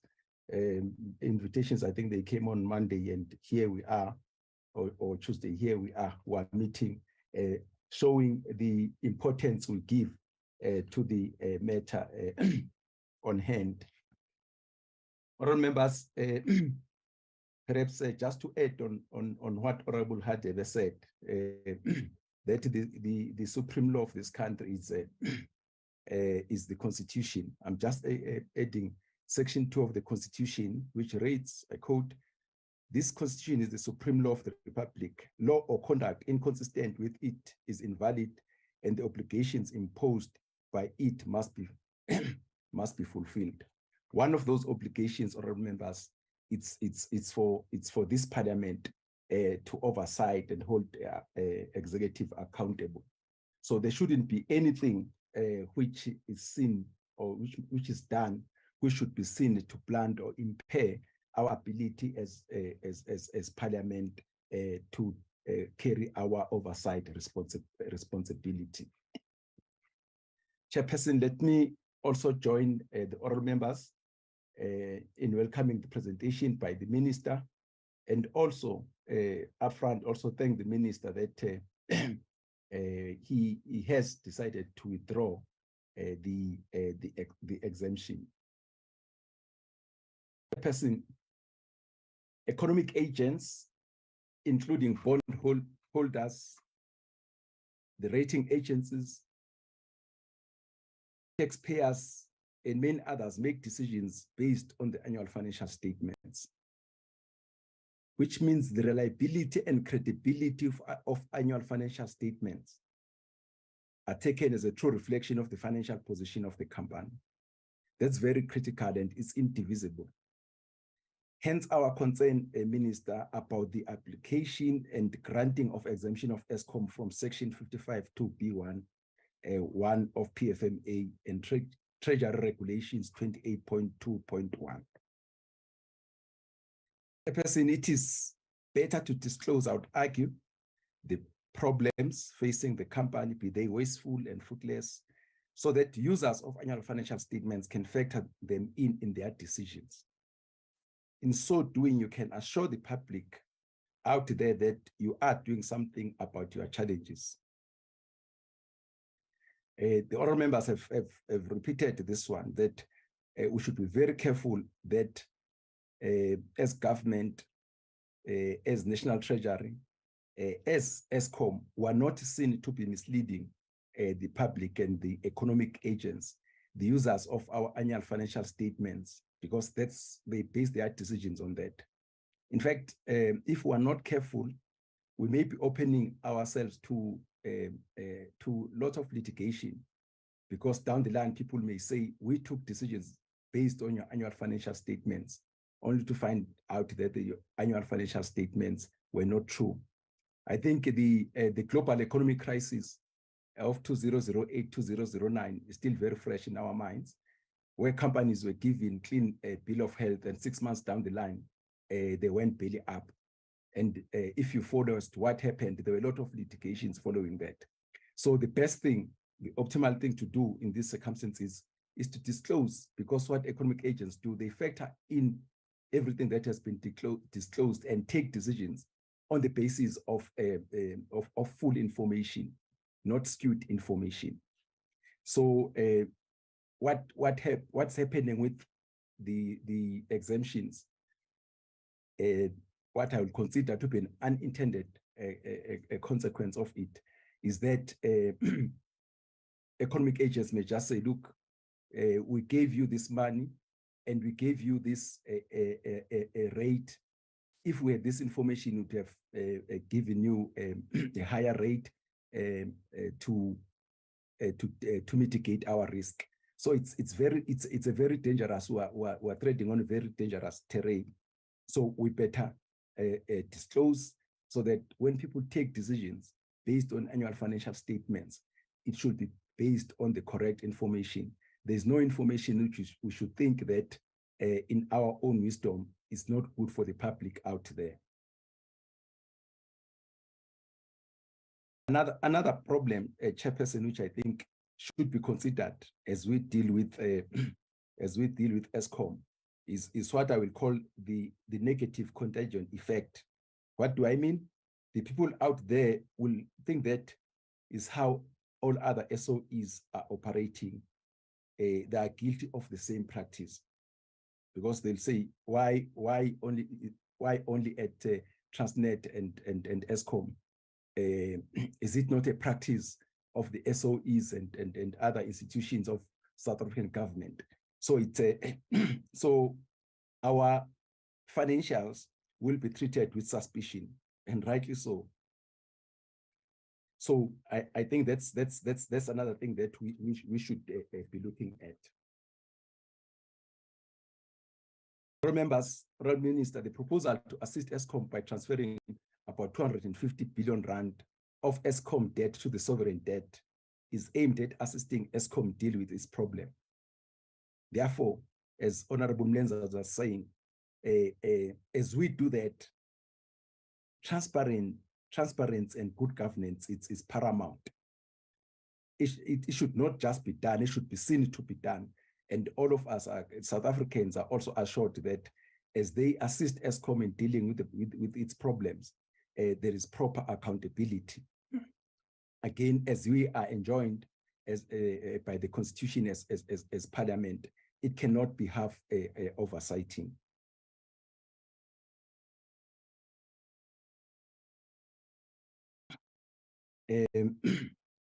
Honourable members, I think it's our meeting here today. It's a proof of Parliament to perform its responsibility, and I don't think we should lose sight of that. And again, it's a proof of the executive to subject themselves to being oversighted by Parliament. As I said at the beginning, that in a matter of 3 days, here we are meeting and raising very serious issues. And it's also very important for me that the ministers decided to withdraw the exemption. That's important as to what prompted him to do that. But I think to listen to what the people are saying out there, it's also very important. I think people have spoken outside, and as these committees who are meeting today, we heard them, and we decided that let's have this a meeting. Parliament it's in recess as it were, but these committees decided that they will come and try to get clarity on these issues, and you would have heard how we have raised the issues, Honorable Minister, and as we are saying that we welcome that you are withdrawing these regulations, because you might have had some blind spots when you were dealing with this matter, and there are many issues which are coming out from this platform, and we appreciate that. As I conclude, honorable members, in whatever we do, Minister, National Treasury, please let's make sure that the ability of this Parliament is to oversight and play its constitutional role is not being compromised and undermined. I thank you, Honorable Chairperson.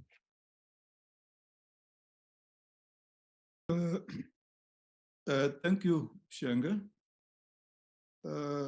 Honorable Tobias Bokol Kandi, over to you.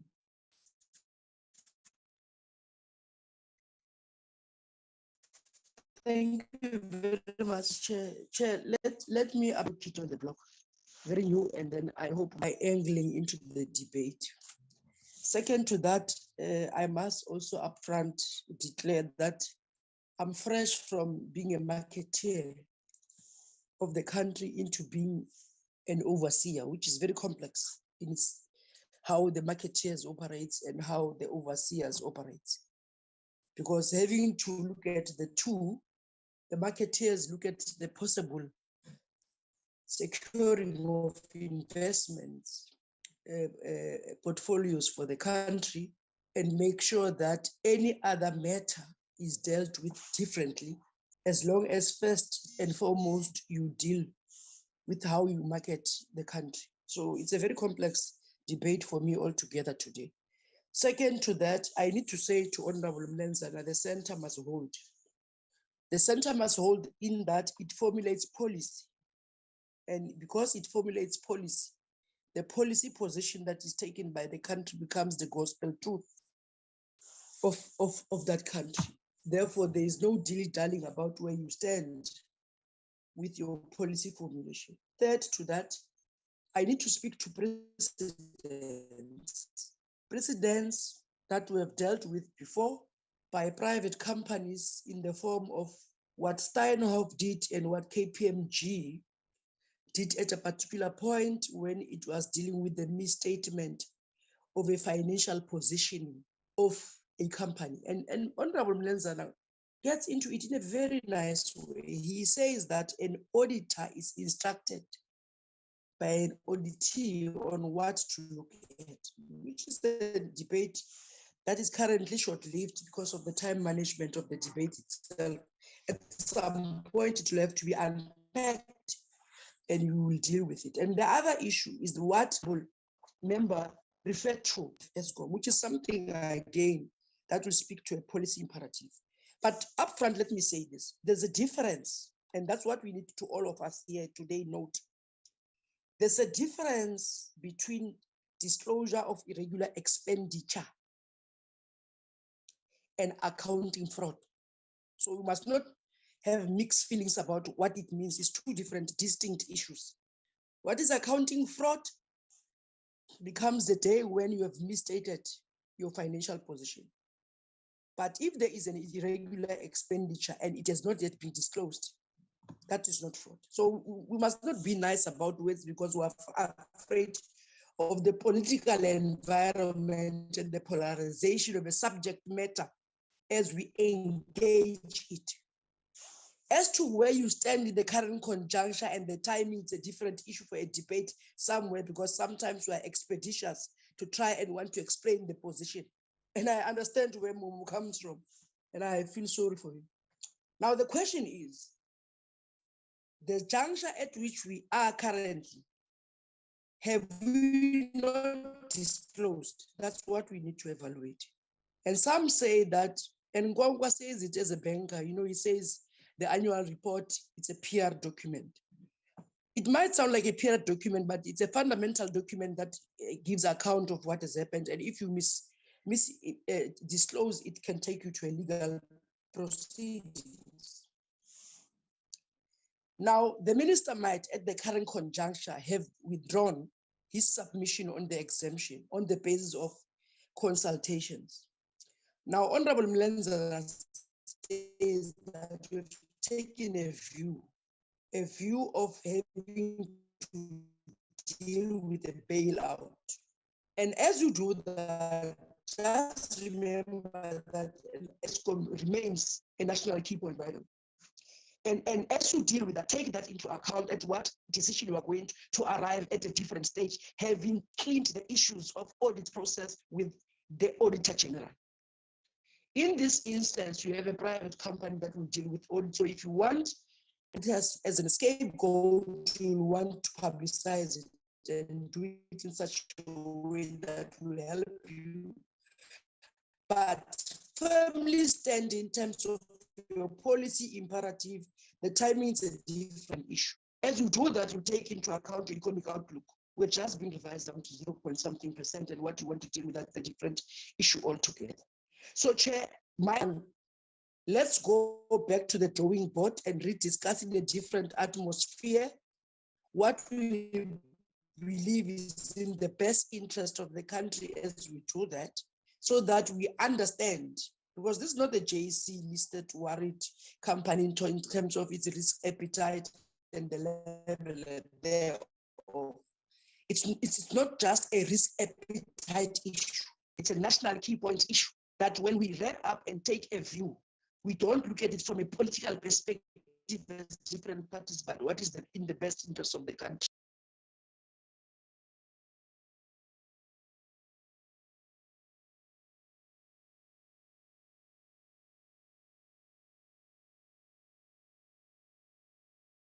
I'm not sure if you copied me.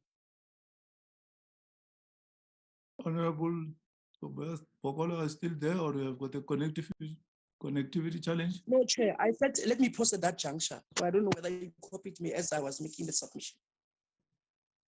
Oh, okay, thanks. Honorable Abraham. Thank you, Chair. Thank you so much, and greetings to the Minister, members of the Treasury, members of political parties. Chair, let me say quickly that I have in a long time not had such unison between different political parties. And I think Honorable Sin summarized it nicely when he referred to a problem of the timing of the exemption, as well as the Eskom concept being a swear word at this point in time. I think, Chair, there were quite critical points that were raised by the AFF Plus, by the EFF, so much so that I found myself unfamiliarly nodding my head as they spoke, which brings me to my first point, Chair, because it tells us that the issue at hand is not just an issue of national treasury, but it is a national, if not international issue. We are a nation that has boasted so much about having the best constitution the world, one of the best constitutions the world has ever seen. And I think it is critical that we stick to its precincts.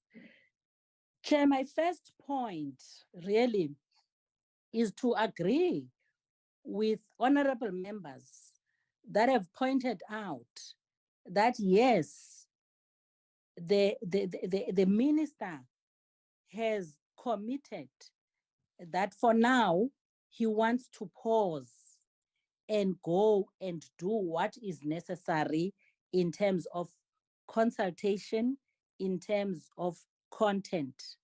And I think for us, maybe also advising the ministry, that should not mean coming back with the same issue at a different time. For me, Chair, this issue has a lot to do with fiscal consolidation.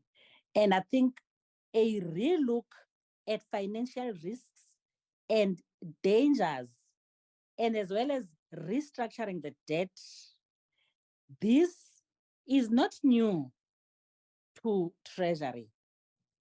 There has been reprioritization from Treasury since 2013. And for me, doing that will not be a new thing, but rather we look back and see how we can learn from the experiences of the past. Secondly, my second point, Chair, comes maybe in the form of a question, if not a comment, to say we seem, or maybe put differently, do we want as Treasury to escape the AG's regulatory conduct by shifting irregular expenditure to annual reports, just to please Eskom's corporate rating and credit assessment with the rating agencies? Do you want to do that? Apart from the consultation that we want to do as National Treasury, have we internally exhausted the thinking, the rationalization, as well as solutions to the problem at hand? Because, Chair, we might turn around and find the same rating agencies judging us on the pretext that we are deceptive in the way that we are dealing with these issues. Lastly, Chair, you know, this is not, at least as finance, this is not our first encounter with how entities, including National Treasury, want to avoid further liabilities by avoiding adverse audits. Are we doing that now for Eskom? And the key thing here is we are doing it on the request of Eskom. And I want to say that the same agencies that we are trying to escape from will come to the same conclusions when they read this in the annual report. Thank you, Chair. Thanks, Noxie. Minister, over to you to respond to the questions raised by honorable members.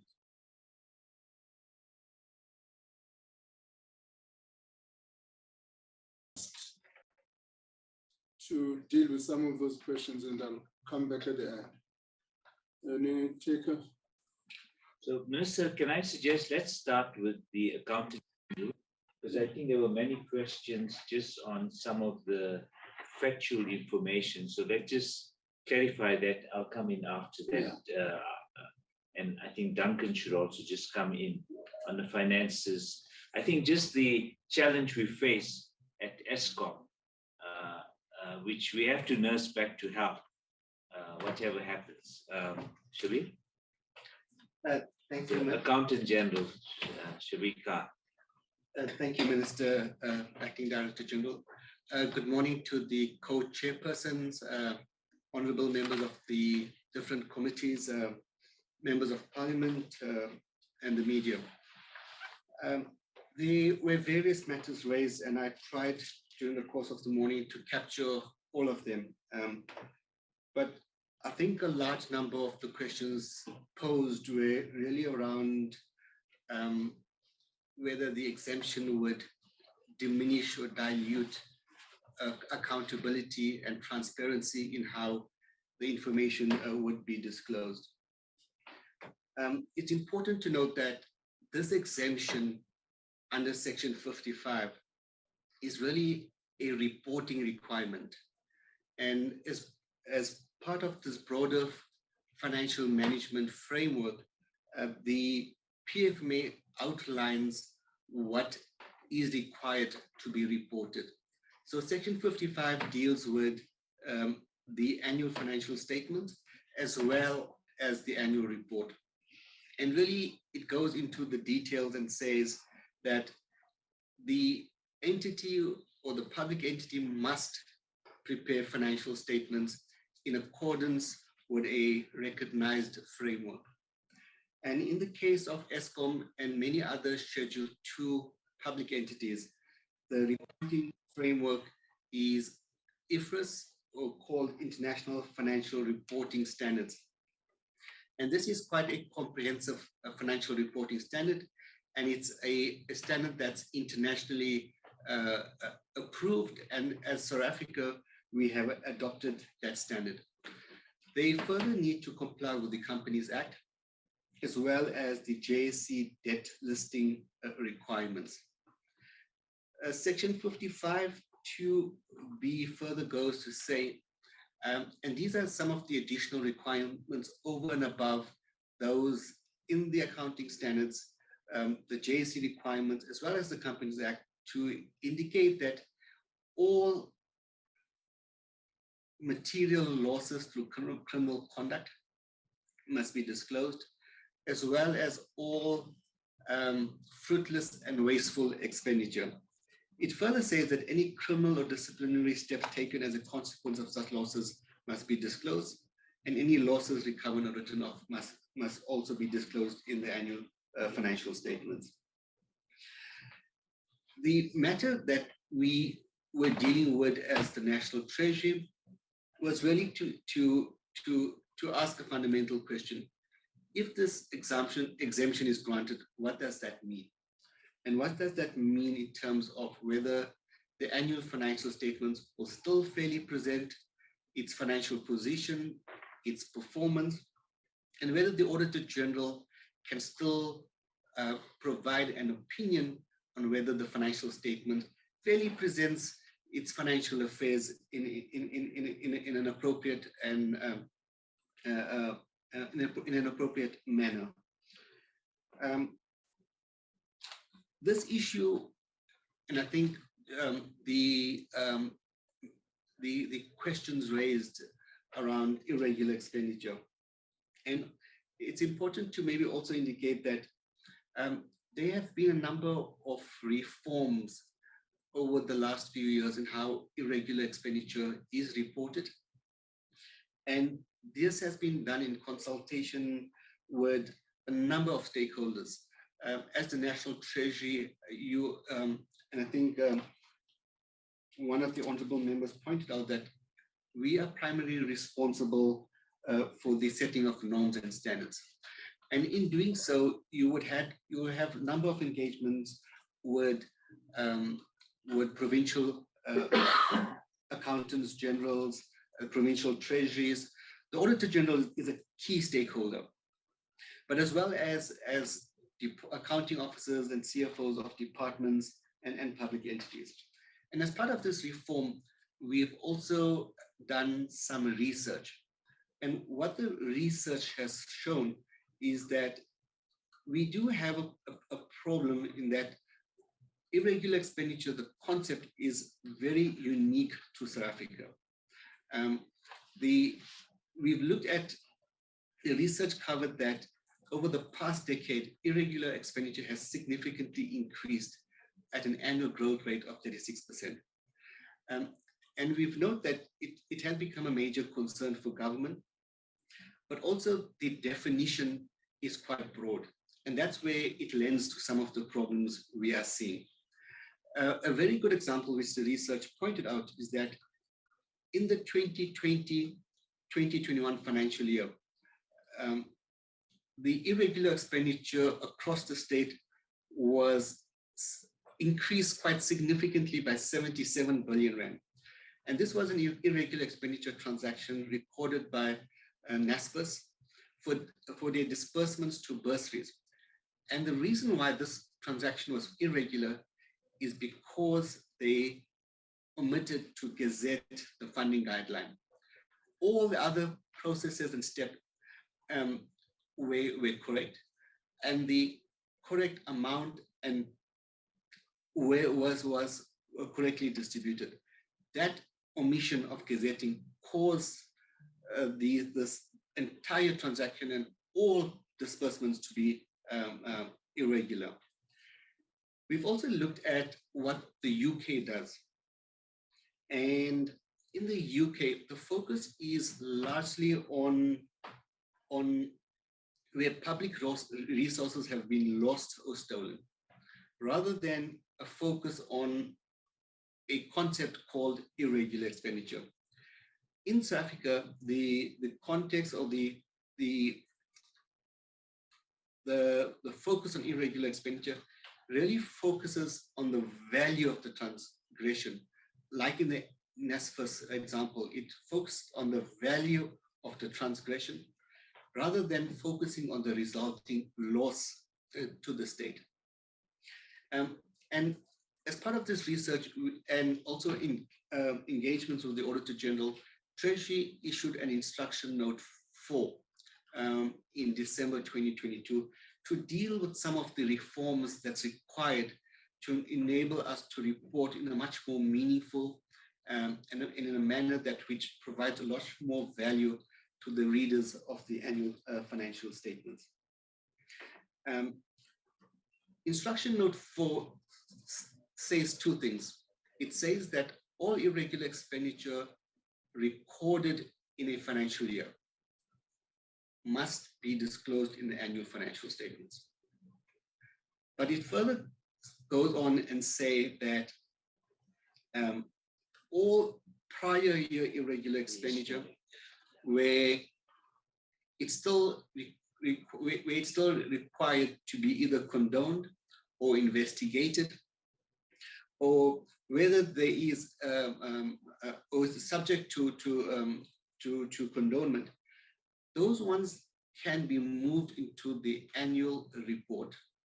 And the reason for doing so, and also in consultation with the Auditor General, is that it does allow you to still maintain that level of transparency, but also allows accounting authorities like the Board of Eskom to deal with some of those matters.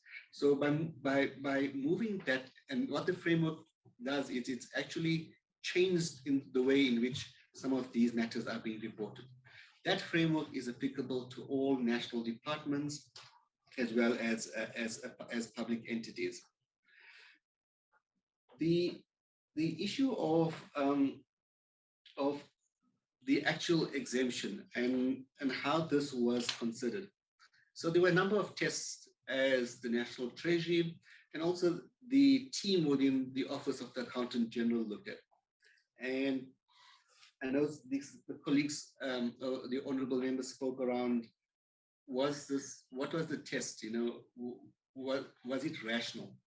And the rationality on this one is really around an accounting and reporting principle. And it really came down to two tests. The first test was a transparency test, and whether the disclosure of this information in the annual report, whether it will still provide adequate transparency, first for the users of the annual financial statements and the annual report, but also to enable oversight bodies like the Audit Committee, the board, as well as the oversight structures within Parliament. Responding to any of our questions. Point of order. If I can continue. Hold on, Accountant General, Honorable Nkwakwa.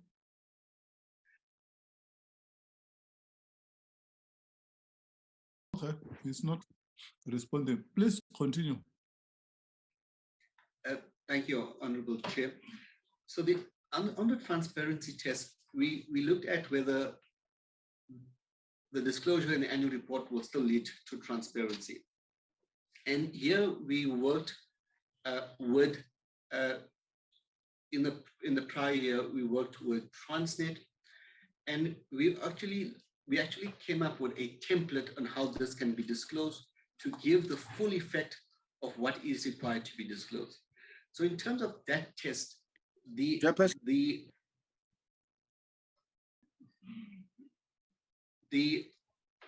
Chairperson. Honorable Nkwakwa, I called you earlier on, you did not respond. What issue? I mute myself, Chairperson. Huh? I got muted by someone else as I was speaking. I did not mute myself. Who muted you? I don't know, but I'm trying to find out whether the submit. You must take responsibility of your gadget. I didn't mute myself. Unless, yeah, I am saying I'm trying to find out whether the submission that is being made responds to the direct questions that were answered by members of parliament, or it seeks to justify the actions that have been undertaken so far. I'm a bit confused. Can I be helped there? Maybe maybe it's low today. There were pointed and specific questions that MPs asked with respect to this matter, but I feel that the current submission seeks to justify the actions undertaken so far. So I'm a bit confused.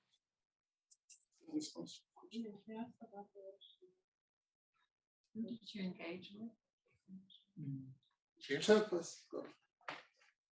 Chairperson, I think they are responding to the questions and the comments that members have made earlier on. So I heard Momo saying that the accounting general will respond first. I'm not sure who's next, then him, and then from there the minister, in that sequence. So I see the minister wants to respond. No, I was just saying, Chairperson, at the core of the questions by the members of parliament is the issue of accountability, transparency, and concealment of information.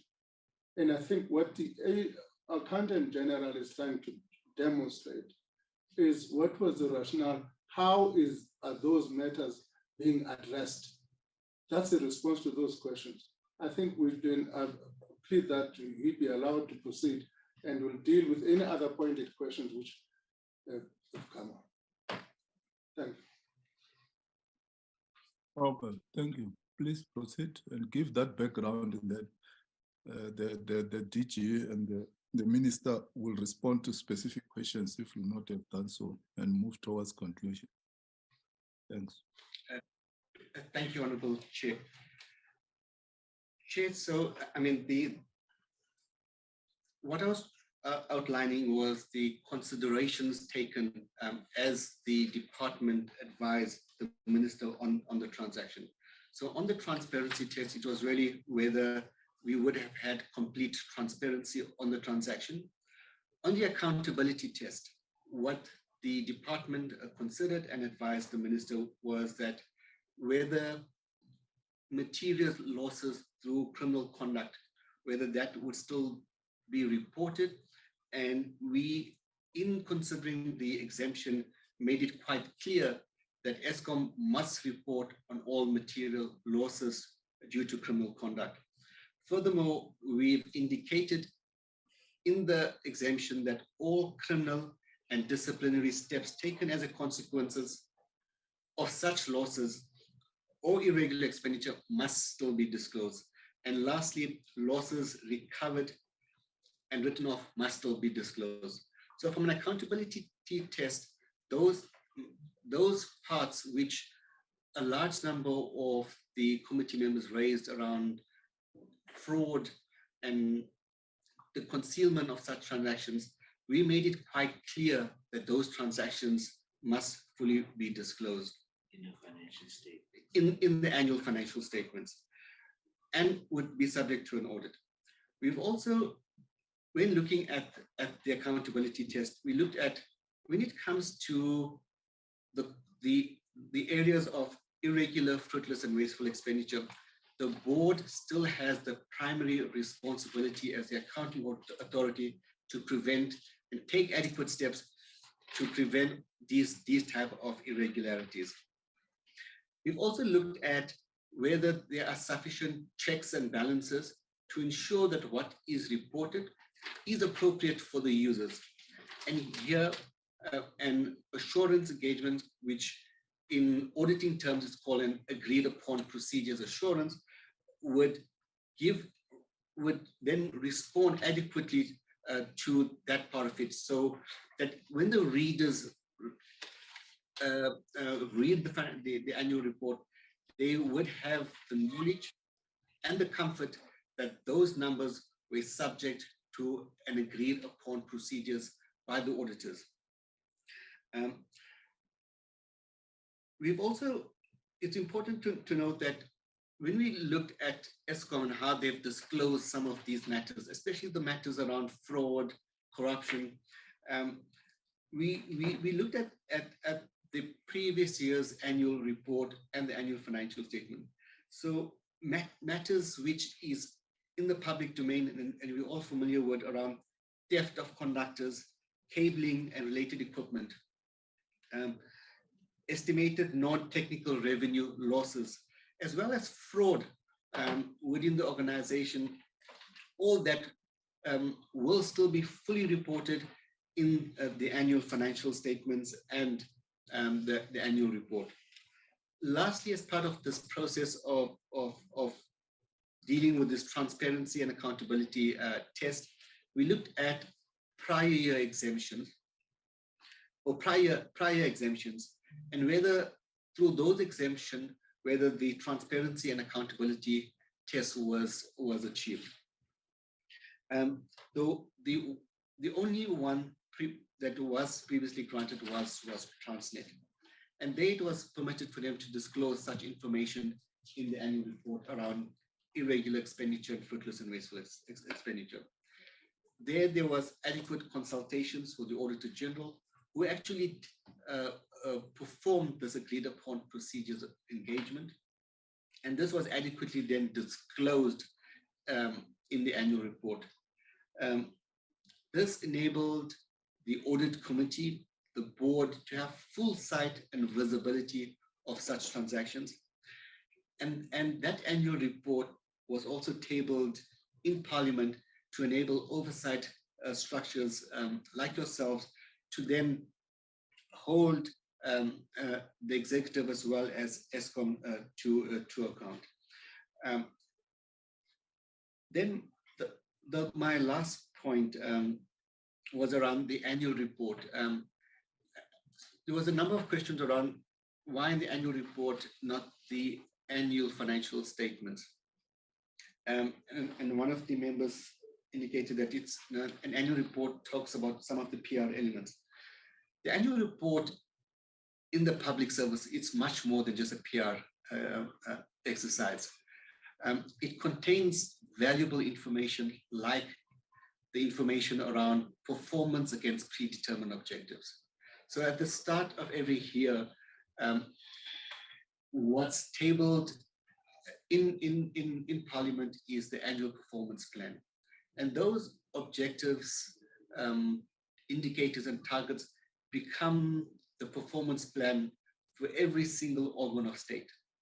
And that performance plan, which forms almost the bulk of the annual report, is also subject to an audit. And the Auditor General in the audit report also reports on whether there were any findings in the areas of performance information. So there's a lot more value in an annual report of an organ of state, because it provides quite useful information to different users of the financial statements. Lastly, I'd just like to conclude and say that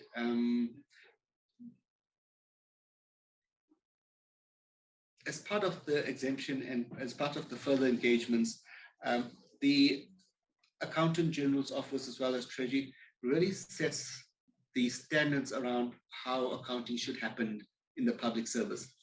And there would be further engagements with the Auditor General as well as the auditors of Eskom to ensure that whatever and how we move forward, that the issues and the concerns raised by the general public, different commentators, as well as yourself, that those are strengthened to ensure that accountability and transparency is not diminished in any way. Minister, let me come in. I just wanted my pony to honorable members and morning as well to all honorable members. I think that there was a question also on the process. And let me say on the process, as we indicated, the first, in a sense, the precedent for this was set when Transnet was exempted last March. And I thought, my pony, you should also come in. And I want to assure members, heavily represented by our female officials. I'm not sure if you cannot see, but Moiponi, do you want to come in and just maybe just go through also the engagement process that you had with the AG, and there was a lot of consensus in why that provision for Transnet was required, and has in fact helped them. And I mean, we weren't considering withdrawing the Transnet exemption for good reason. Thank you, DJ. And good morning to all honorable members and the chairperson. And they hear you, Mupa. I would think I think so. speak louder, we're struggling to Okay. hear you, yeah. Right. Thank you. So in terms of consultation, there were quite a lot and detailed consultations that took place with the Eskom's request for an exemption. So this request, we started discussing it with Eskom and other key stakeholders within National Treasury around July 2022. And on the 26th of October 2022, the Energy Procurement and Finance Working Group did discuss this matter of an exemption from Section 55 2B of the PFMA. And they've indicated that a formal letter will be submitted to the National Treasury from the chairman of Eskom. Indeed, we did receive the letter on the 9th of March 2023. And the reason why the letter, I could say, members, it came on the 9th of March is because we indicated to Eskom to say the National Treasury is still busy working on the irregular expenditure framework that is revised. Therefore, we would want the entity to engage with that framework and to see if it assists them to some extent and indicate what it assists them with in order for the exemption to actually be minimized because certain key factors would have been addressed in the framework. Hence, it came in March 2023. And when we received that exemption request, usually what we do, we have bilateral meetings with the Auditor General and also weekly meetings. The reasons for these meetings, we discuss accounting issues, we discuss compliance issues, the framework that we issued in December. It was also discussed at length with the Auditor General, together with any other disputes that we may have on interpretation of legislation and also on other matters that may relate to accounting or compliance. If we do receive a departure request in terms of Section 79 of the PFMA or Section 92 exemption, we do caution the Auditor General. The legislative framework does indicate that immediately after such an exemption is granted. Just 1 second, sorry about this. Sorry for the interruption. Yes. There's somebody who's either whispering hush-hushly somewhere or they're not muted and already the sound. My apologies. Yeah. It's there. My apologies, Chair. My apologies. Interrupting the response. Okay, thanks, Minister. Thank you so much. So I will continue. So we do have these type of engagements with the Auditor General, and I just want to indicate to the honorable members to say that even after the framework was issued, we did a lengthy rollout process of the framework, and we met even with the SOE senior managers that are responsible for the audits in those organizations, and also spoke with some of the external auditors that are doing audit on these matters, just to indicate the changes that was brought in by the framework. So I guess what was going to follow now after the Gazette was that we were now going to engage the auditors to say now, what are the audit implications and how will the audit unfold now that Eskom has been granted an exemption to disclose in the annual report? This is the same process we followed with Transnet. So there are different processes that we follow. Number one, we caution. Number two, we do an accountability and transparency test, just like the Accountant General has indicated. And number three, we look at all the different implications that could come with this exemption and also the audit process. So we were at that part now of entering into the engagement into the audit process of the Eskom exemption. And I'm not sure if I still need to touch on other matters. Just say when you got the communication from Eskom. Okay, so Eskom started communicating with us around July 2022. We also had quite a lot of meetings during the financial year of 2022. The last, I could say, the last intense meeting that we had with them on this particular exemption, where they submitted the draft letter, it was on the 26th of October 2022. So, like I said, from that meeting, that's when we decided to say to them, we have issued a framework. Go back, look at this framework and see if it addresses some of the challenges that you are facing. And then come with a revised letter that shows exactly what you want to be exempted from. Then I think the important part to mention is that exemption is not granted on any losses to the state. It is not granted on any irregular or fruitless and wasteful expenditure emanating from criminal activities. We still want to see consequence management being reported in the annual financial statement. If there are losses that were recovered in the financial period or losses that were written off for any other information in terms of their policy, we still want to see that being reported in the annual financial statement. So, honorable members, I could almost say what we exempted Eskom from is to disclose in their annual report irregular and fruitless and wasteful expenditure that is not attached to any criminal activity and that is not attached to any form of losses. So I know you can never say it's a clean irregularity, but it almost means that. I think perhaps what we could have done better was to issue an explanatory note immediately with the Gazette to explain the intention, the rationale, and to differentiate between these different categories of irregularities and also the losses. Thank you, Chair. Duncan, you want to come in on just any of the Eskom questions? Yeah. Thank you, Momo. Good morning, chairpersons and honorable members. There were a few questions around, particularly dealing with lenders and the broader Eskom reform process.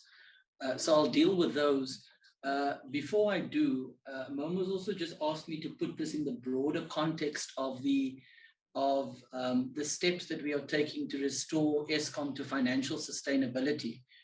Because I think ultimately all of these different initiatives are aimed in that direction, are aimed at restoring Eskom's financial sustainability and putting it on a sound financial footing. And as part of that, the Minister, of course, announced a debt relief arrangement of 254 billion over the next 3 years. Through the Eskom debt relief bill, the National Treasury is proposing a loan to Eskom that will be converted to equity as the conditions outlined by the Minister of Finance are met. And it's important to stress that very strict conditions have been developed to safeguard public funds, including limitations on new borrowing, which a few of the members asked about. The Minister of Finance will, of course, through the Treasury as well, ensure that these conditions are enforced and upon compliance with conditions, allow Eskom to convert the loan to equity. We are also imposing, as part of the Eskom debt relief, additional reporting obligations onto Eskom to ensure that the funds that we are allocating are used for the purposes of the debt relief arrangement only, and to ensure that we address additional governance challenges at the entity. There was a specific question or a few questions around the implications of this for Eskom's lenders. As the honorable members will know, due to the restrictions that we are imposing onto Eskom as part of the Eskom debt relief arrangement, Eskom does not plan to borrow over the next 3 years. And because there is no borrowing plan by Eskom, there are no new loans that the entity is going to be engaged upon. The Eskom debt relief arrangement creates a sustainable balance sheet for Eskom without the need for additional borrowing over the next 3 years.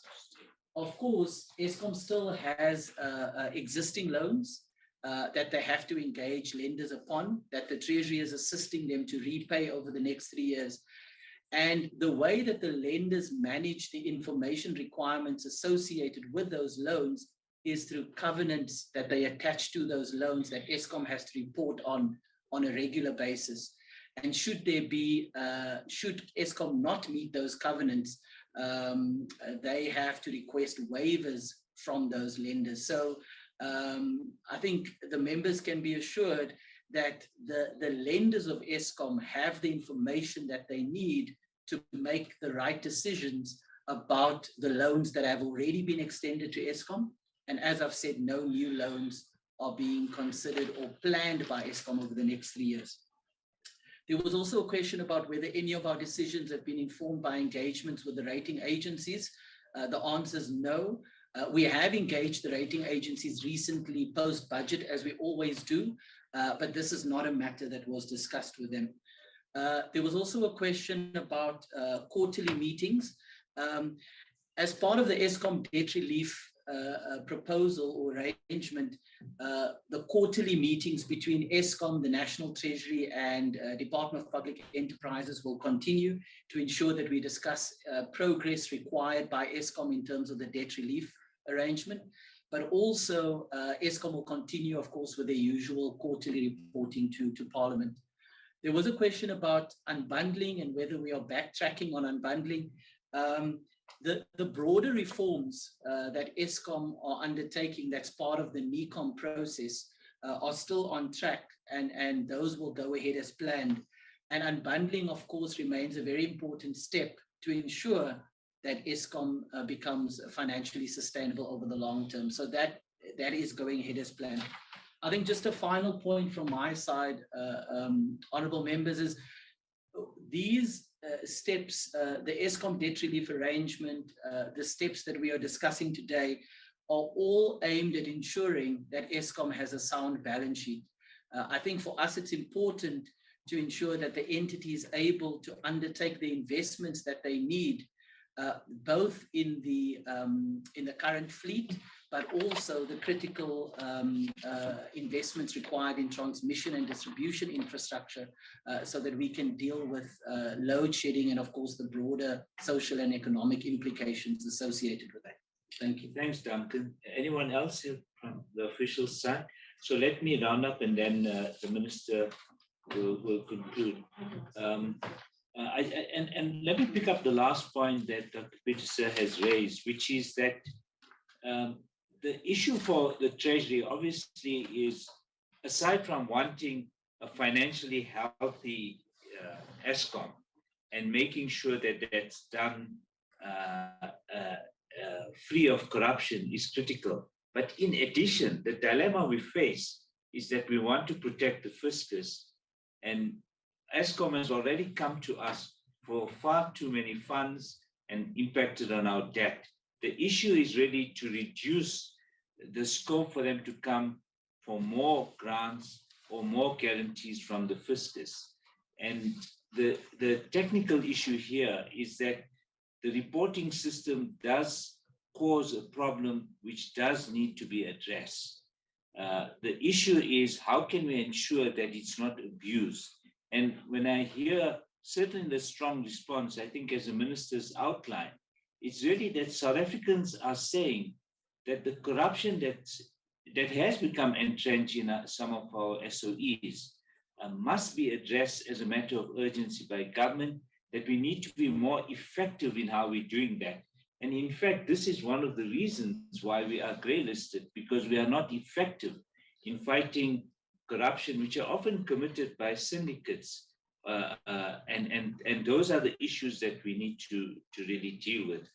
So for the Treasury, in this climate, how do you still protect the fiscus from Eskom coming to us further?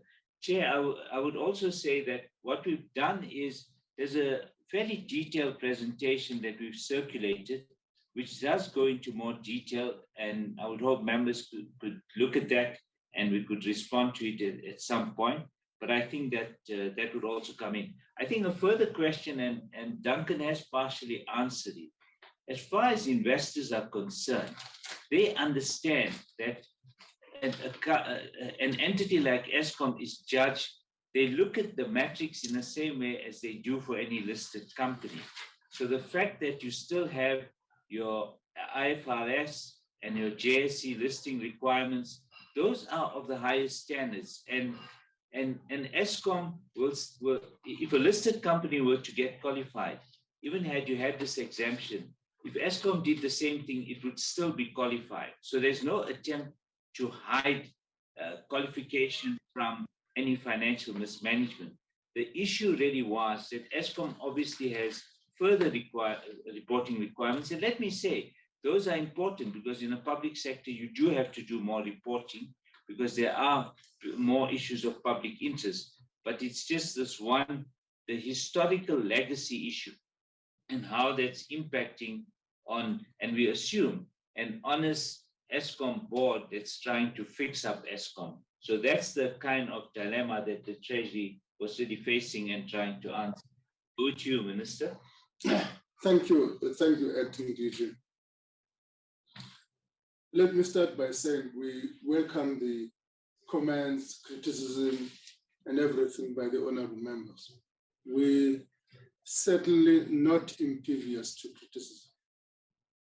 We accept that, and it's part of particularly constructive criticism. We take note of those comments moving forward. Let me just dispel the notion that there's some body behind the scenes trying to advise us and then making all of these mistakes. I think Treasury, we've got the technical capability of being able to deal with these things. The accountant general that is leading us here is a chartered accountant himself. In fact, he was shortlisted for the Auditor General position. So quite an experienced chartered accountant. I did something unusual after getting the advice from this thing and branch out of the Treasury fold and went to seek legal advice outside the Treasury stable to one of the prominent commercial layers in the country, so that I can make sure to myself that independently I'm on the right track. So we do such thing. I think it might not be, I'm not trying to justify anything, but I'm saying the intentions, whatever one may say, are generally good for fiscal sustainability. That's what guides us. In section 92, Honorable Nkwankwa correctly says there's nothing that says go and stack it. It says exempt. It doesn't say go and put it somewhere. It's precisely for the accountability and transparency issues that force us to say going to not to exempt blanketly, but go and disclose it somewhere so that there should be accountability. That was the rationale that was that prompted us to take that route.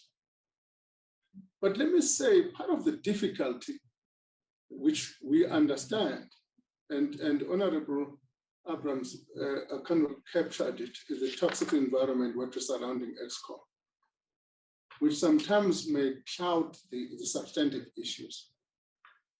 Let me just say, Honorable Mhlangwini says, no, we're hiding certain politicians, which are reverted. Interesting enough, some of my colleagues, one of them said, oh, are you hiding the rater? And Minister Cele said, oh, are you exempting my criminals from prosecution, from me arresting them? So it's clouded. I'm citing that these examples to say it's an example where Eskom is of interest. And sometimes, therefore, the substantive issues we're trying to deal with are clouded by these issues. What lessons have we learned? We, as Treasury, like all transversal departments, have got to make exemption on a day-to-day basis, whether it's a section 54, section 92, section this or that or that. precisely because Section 92 gives us the powers to make secondary legislation in the form of regulation. But what are the lessons that we have learned, which we must accept? And this one is particular case is in a case in point. When we published the regulations on procurement regulation, somebody tweeted, "We don't want to kill the," and everybody ran with it with that thing.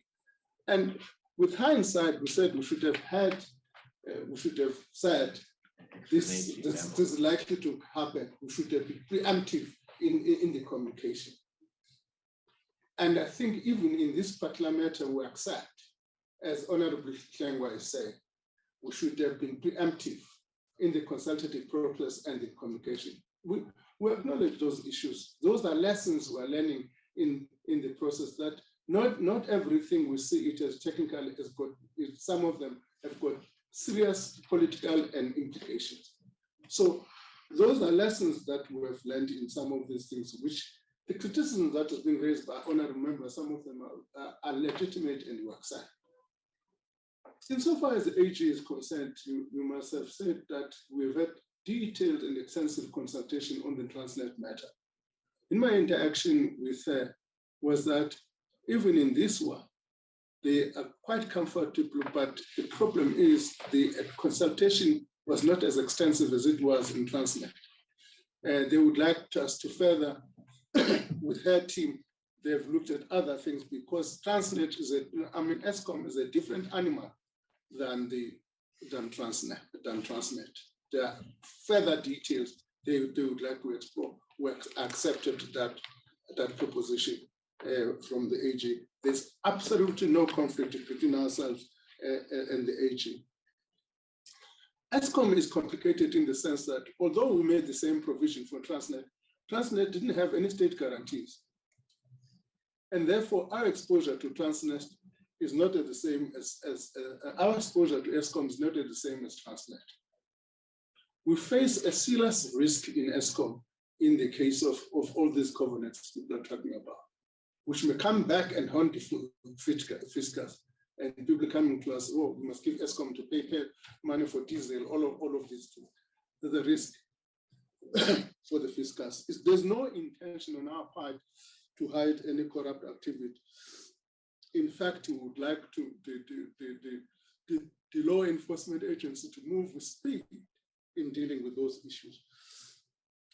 I must confirm that what Dr. Peters said about the unbundling, that process is in motion. Is not going to be undermined. Are there any timetables? Yes, because Eskom, by the time they submit their financial statement by the end of May, we should have found some solution to this question. We should have found some solution to this question.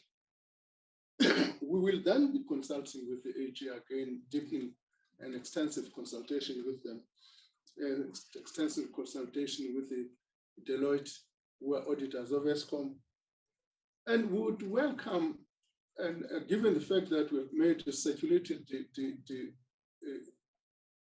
a detailed presentation, welcome any comments or submission which will help us to achieve two objectives. We'll have two objectives: to ensure Eskom balance sheet is sound. On one hand, to ensure there's accountability, transparency, and consequence management.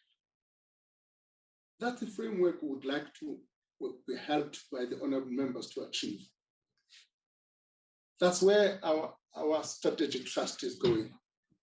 We would like the honorable members to help us in that direction. We also appreciate and thank you for taking your time from your constituency work and come to this meeting. I want to assure honorable members that it's not our intention whatsoever to undermine the supreme authority of oversight of Parliament. We will cooperate with Parliament in achieving this objective. As I've said, our project is achieved those two dual objectives. We would like to help to achieve those dual objectives by any means. But thank you, Honorable Chair. Thanks, Minister and your team. Before I conclude, I see two hands here in the platform. Honorable Somio, Honorable Mente, and Dr. George. In that order, Honorable Somio. Well, thank you very much, Honorable Chairperson, and thanks to the Minister and his team. I raised my hand in the first instance because I was a bit disturbed by the fact that the Minister's executive team, in taking us through, they would have made emphasis on the consultation with the Auditor General, something which after I saw the correspondence, I personally spoke with the AG on the matter. And I spoke to her knowing very well that he is currently not auditing Eskom. The auditors of Eskom are Deloitte. And the correspondence by the Minister to the chairperson of the board makes reference to the fact that the Auditor General would have been consulted in this instance. I've saved myself to speak on the matter as I do now, because several members of the executive have spoken on the matter as if the AG has been taken on point by point on the matter, while the Minister gets into the actual suspension of the matter based on further consultations with the Auditor General, something which I somewhat accept and probably agree 100% with the Minister in terms of taking forward this kind of a process. So I think the executive must refrain from such attempts to want to equate the extensive consultation which took place between the Auditor General at the time when the Transnet matter did arise, because the AG at the time was auditing the books of Transnet. And therefore the extent would differ, even the motive would have been pushed to that angle in a sense.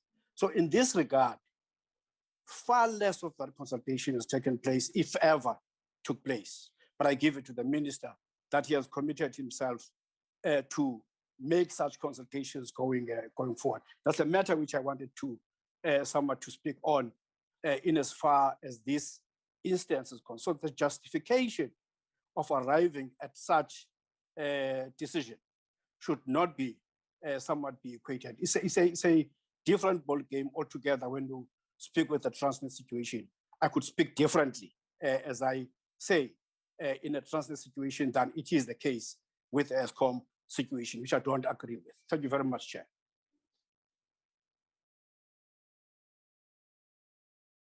Thanks, Honorable Somio, Honorable Mente. Thank you, Chairperson. As a member of Auditor General Standing Committee, yes, I'm covered by Honorable Somio. However, I want to check also with the Minister where Deloitte is concerned and the collaboration with the Auditor General. What is the status of Auditor General and Deloitte where Eskom is concerned at the current juncture? And when are we going to deal with the matters of Deloitte at Eskom? Because we know there's been credibility issues with private auditing firms.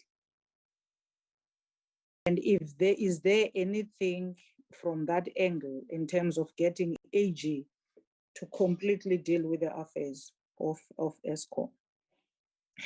But then number two, there's an interesting response we're being provided with that on the letter of Eskom is defined clearly, the paragraph 4, on what matters they would like to be disclosing on matters of criminality and so forth.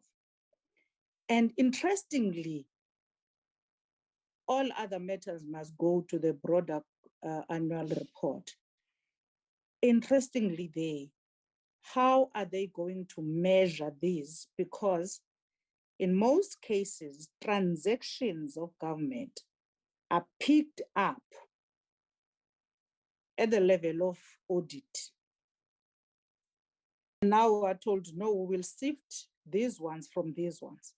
What is this tool they are going to use in real time during the expenditure to pick up such?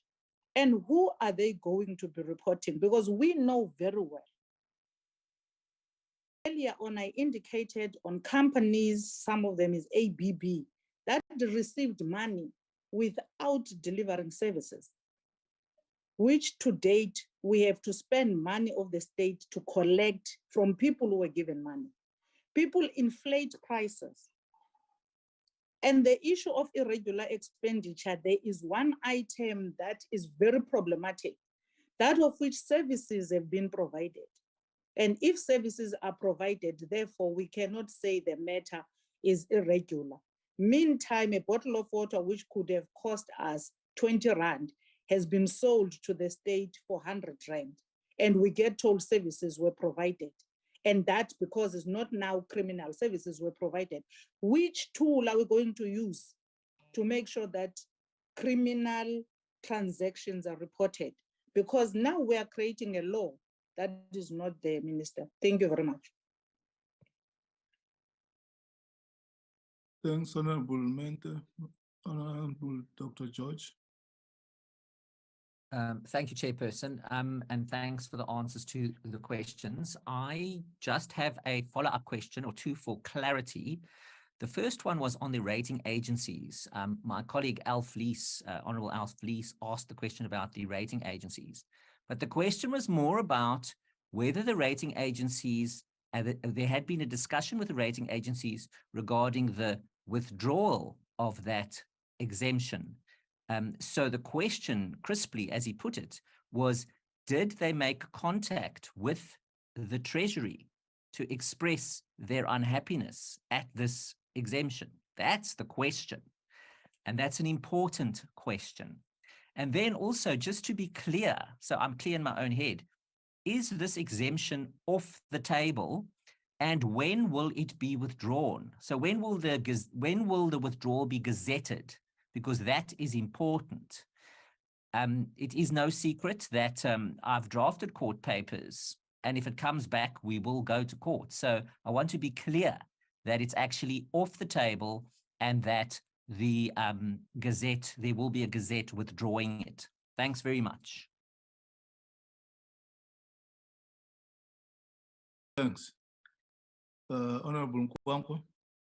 Chairperson, thank you very much. From what I hear from the colleagues from Treasury, is that what they have done, what they are attempting to do, is merely a makeshift or an improvisation, if you like, a stopgap of some kind, because of the challenges with how irregular expenditure in particular is labeled or tagged.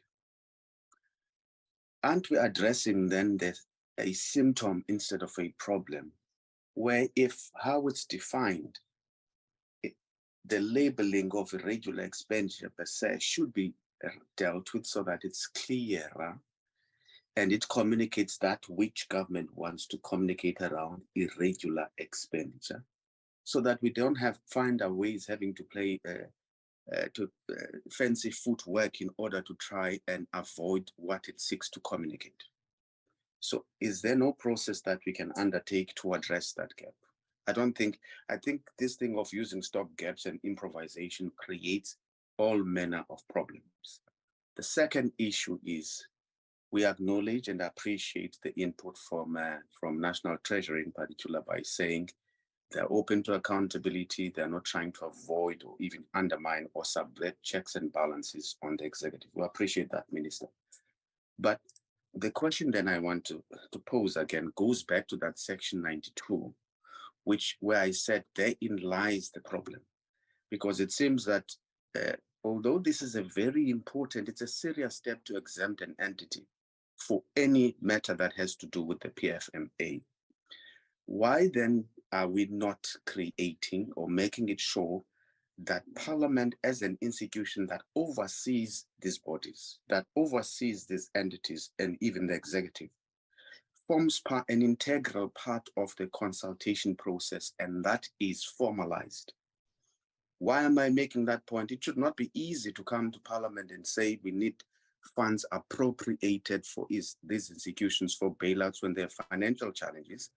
But when they are not able, for whatever reasons, to report on how they use that money, we actually bypass and sideline Parliament. And Parliament sees that via letters sent and the Gazette when these matters are being gazetted. I think there's a gap there which we need to address. Minister, I don't think some of the responses from your team actually helped your cause. The submission, for example, where one of your colleagues was saying the intention was to make sure that wasteful expenditure not involved in criminal activities not included there. It sends out the wrong message to say that now Treasury is trying to adopt cavalier attitude towards how state monies are being spent, because wasteful expenditure is wasteful expenditure, whether there's a criminal activity involved in it or not. She also admitted that the lines are usually blurred. The separation between the two is usually difficult until proper investigation has been done. I put it to you that at the beginning of the process, when you are making your, setting the scene and making your preliminary remarks, you did indicate that among many things, it was to make sure that Eskom is able to go to the markets and borrow money and is therefore not negatively affected by this issue. But one of your colleagues says Eskom does not intend to borrow money or new loans over this. So there's a contradiction there, which we think needs to be addressed. But also remember, if you are in the industry, there's borrowing money and there's drawing down on existing facilities, which is exactly the same, because you're still extending your debt book and so on. So I want to say that I appreciate what has been said, but you still need to tighten up. We still need to tighten this thing up and make sure that it's done properly for the intentions and the purposes for which the strategy was adopted, but involving Parliament in the process. Thank you. Thanks, Honorable Nkwankwa. Honorable Hlengwa. Thanks, Chair. I know that we had, in a way, anticipated to be short in light of the exemption being withdrawn, but it's the answers that are causing a problem, because the answers suggest that the exemption is not withdrawn. In fact, right now it's being justified, it's being clarified, and its intentions, rightly or wrongly, are being stipulated. So I'm not certain as to whether the status of the exemption can be categorized as withdrawn at this point in time, judging by what has been said. We have been given even theoretical lessons in terms of borrowed experience and all sorts of other lectures that have gone on. They've complicated the matter, and I'm not convinced, Chair, that the exemption is withdrawn. But I think more directly then it goes to the minister, and what Dr. George has said becomes imperative. And it goes to what I asked earlier on. What is the status of the for now? Does it mean that the minister will issue a notice in the Gazette withdrawing? Or does it merely mean that the implementation will be deferred or delayed for a later stage? I think that clarity is important.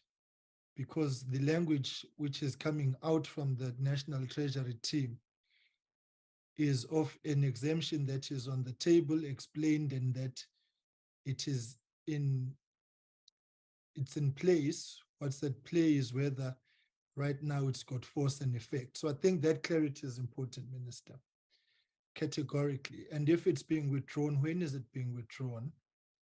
And I ask again, is the intention to bring it back there? That's point number one. The second point, Chair, we've engaged with the AG, right? And the AG says to us, it is worth noting that the AG was not consulted in the decision to grant this exemption and the formulation of the related conditions. So, but judging by what Treasury is saying, they say that they've engaged. So can they provide us in writing when these engagements took place and with whom at AG did they talk to, so that there's clarity on that particular point.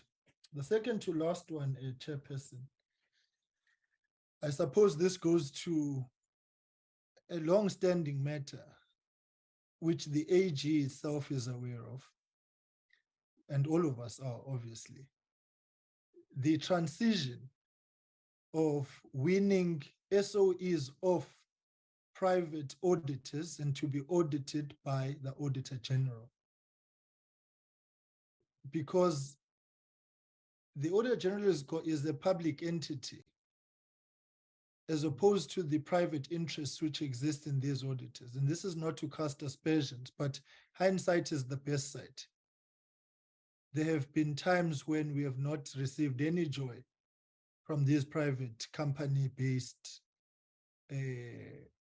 auditors. So I think that roadmap is important from the AG, and I think the Standing Committee on the AG must assist us here on the development of a roadmap, and for the AG to indicate exactly when the AG intends on taking over the audit of Eskom. This matter has been on the table for far too long. It's almost 5 years plus old now, and we keep on saying the same thing over and over again. It's becoming unacceptable, the fact that it's being a prolonged delay, and seemingly the necessary interventions or transitional interventions required for it are being actually followed through.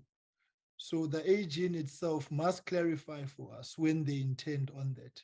It's got material bearing on the audit processes as we know them.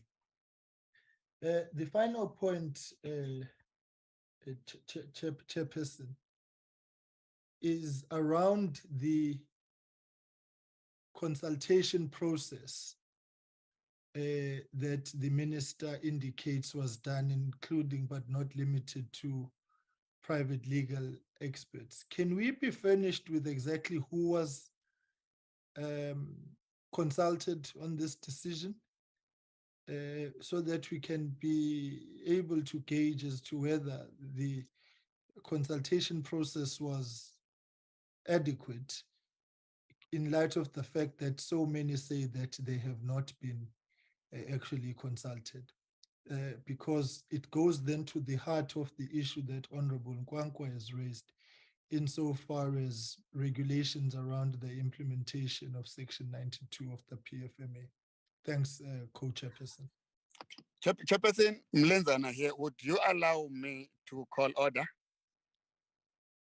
Okay, order. Yes, thanks, Chairperson.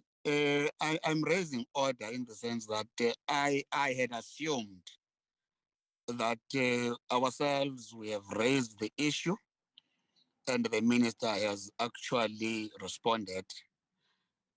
Two, we know what we normally do when we are not fully, happy with the manner in which the minister and team has responded. But now what I see is the number of hands reopening this and beginning now to dig deeper and investigate Treasury and the minister, which I don't think this platform was meant for that. That's my order, Chair. You may call me out of order also, or you may take it. It's up to you. I'm yours, Chair. Thanks, Honorable Mnenzan. You are right. The purpose of the meeting was to seek clarity on a matter of public debate or public importance. The minister, in his opening statement, made it clear that the exemption has been withdrawn. And I see the matter, if you are following news, it's all over the news, on the wire, and so on and so on. And I don't think it will be right not to take the minister's word when he said it in the beginning. What the officials and the minister was doing now was to clarify and give the background. I don't understand the minister to be saying that he's giving conditions now, he's not withdrawing. I've never interpreted it in that way. We have asked the minister lots of questions. Him and his team responded to those questions, giving background and the context. But the matter remains that the minister has withdrawn. And I don't think we should overreach and tell the minister, do this, we want the Gazette now, when I don't think that is the oversight role that we have to play. He has made a commitment that he will withdraw, and we should allow him to do that and follow the procedure of withdrawing the Gazette without ever supervising him to do so. If he does not do so, we know the platform, how we are going to address the matter with him accordingly. So let's do that properly and move towards the conclusion of this matter. Honorable Sheikh. Thank you very much, Chairperson. Yeah, my question, Chair, is not going to be on withdrawing or not withdrawing. I'm not satisfied, Chairperson, with the explanation that's been given. And very simply, the reason why I say this, I can understand in the entire explanation response, what I hear is that Treasury is raising concerns about Eskom, rightfully so. That Eskom finds itself in a situation, they've had bailouts, they need to be brought back in order and some financial stability. What they have not explained, how is this process of exemption, if in their own words it said it's not an attempt to hide anything or misrepresent, how then is it we would have helped Eskom? And the second and very important point that I want to make, this is National Treasury, the custodians of the funds and the assets of this country. If National Treasury finds themselves in a situation wanting to enforce mechanisms for misrepresentation by an entity to lenders, then it raises a serious question about the integrity of Treasury. They should be protecting it, not encouraging it. And this, in my understanding, is an attempt to misrepresent to financial institutions. Now, Chairperson, look at the contradiction. On the one hand, this thing was put in place so that they can go to the open market and they can go and borrow. And because if it appears on the financial statements, lenders, of course, are going to find pose as a serious risk and perhaps not provide the funding. But at the same time, we are hearing that they're not going to be borrowing for the next 3 years. Then what was the purpose to put this in process right now? So, Chairperson, I just want to say we're not satisfied with the explanation. Treasury needs to tell us more eventually, if not today. But more importantly, they need to understand their role and responsibility in protecting the fiscus, not creating avenues for corruption and looting and mismanagement, which is what they're doing by having introduced this. But the fact that they are withdrawing it, I welcome. Thank you. Thanks, Honorable Sheikh Imam. Honorable Kachalia, then lastly, Honorable Kaiser. Thank you, Chair. Chair, in respect of Transnet's exemption, the structure of the gazetted announcement, the rationale and intent was to enable, as I understand it, the raising of capital. Now, the same applies to the gazetted, now withdrawn gazette in respect of Eskom. But the Treasury says additionally in their response that Eskom has no plans to borrow. Well, I'm at a loss here to understand how is Eskom going to finance the fixes that are sorely needed, especially since their cash cover for interest payments is insufficient, even after the government has taken a chunk of their debt off their balance sheet. I mean, this just doesn't make sense. This is all over the place. I'm at a loss here. I need some answers. Thank you. Thanks. Honorable Kaiso, then No, thank you very much, Honorable Chair. Honorable Chair, I think we need to be fair as well as we treat this matter, because now we seem to be going all over this, moving all over the world. Because the subject, as you said, that brought us here, it was all about this Gazette today. And ultimate objective, we have reached it. So the minister has confirmed as to what he's going to do withdrawing this Gazette. So I think that objective we have dealt with. Now, seemingly, we'll end up causing a situation where there's a confusion as to what we were trying to discuss and reach as an objective of this meeting. So I'm trying to say, if members, there are new proposals based on what has happened, they need to be proposed in future meetings and future platforms. It must be said, rather than bringing or creating a level of discombobulation in this meeting. So I want to play that we really wrap it this meeting with your permission. Thank you very much, Chair. Thanks. Honorable Minister, over to you. Respond to those questions so that we can move towards conclusion.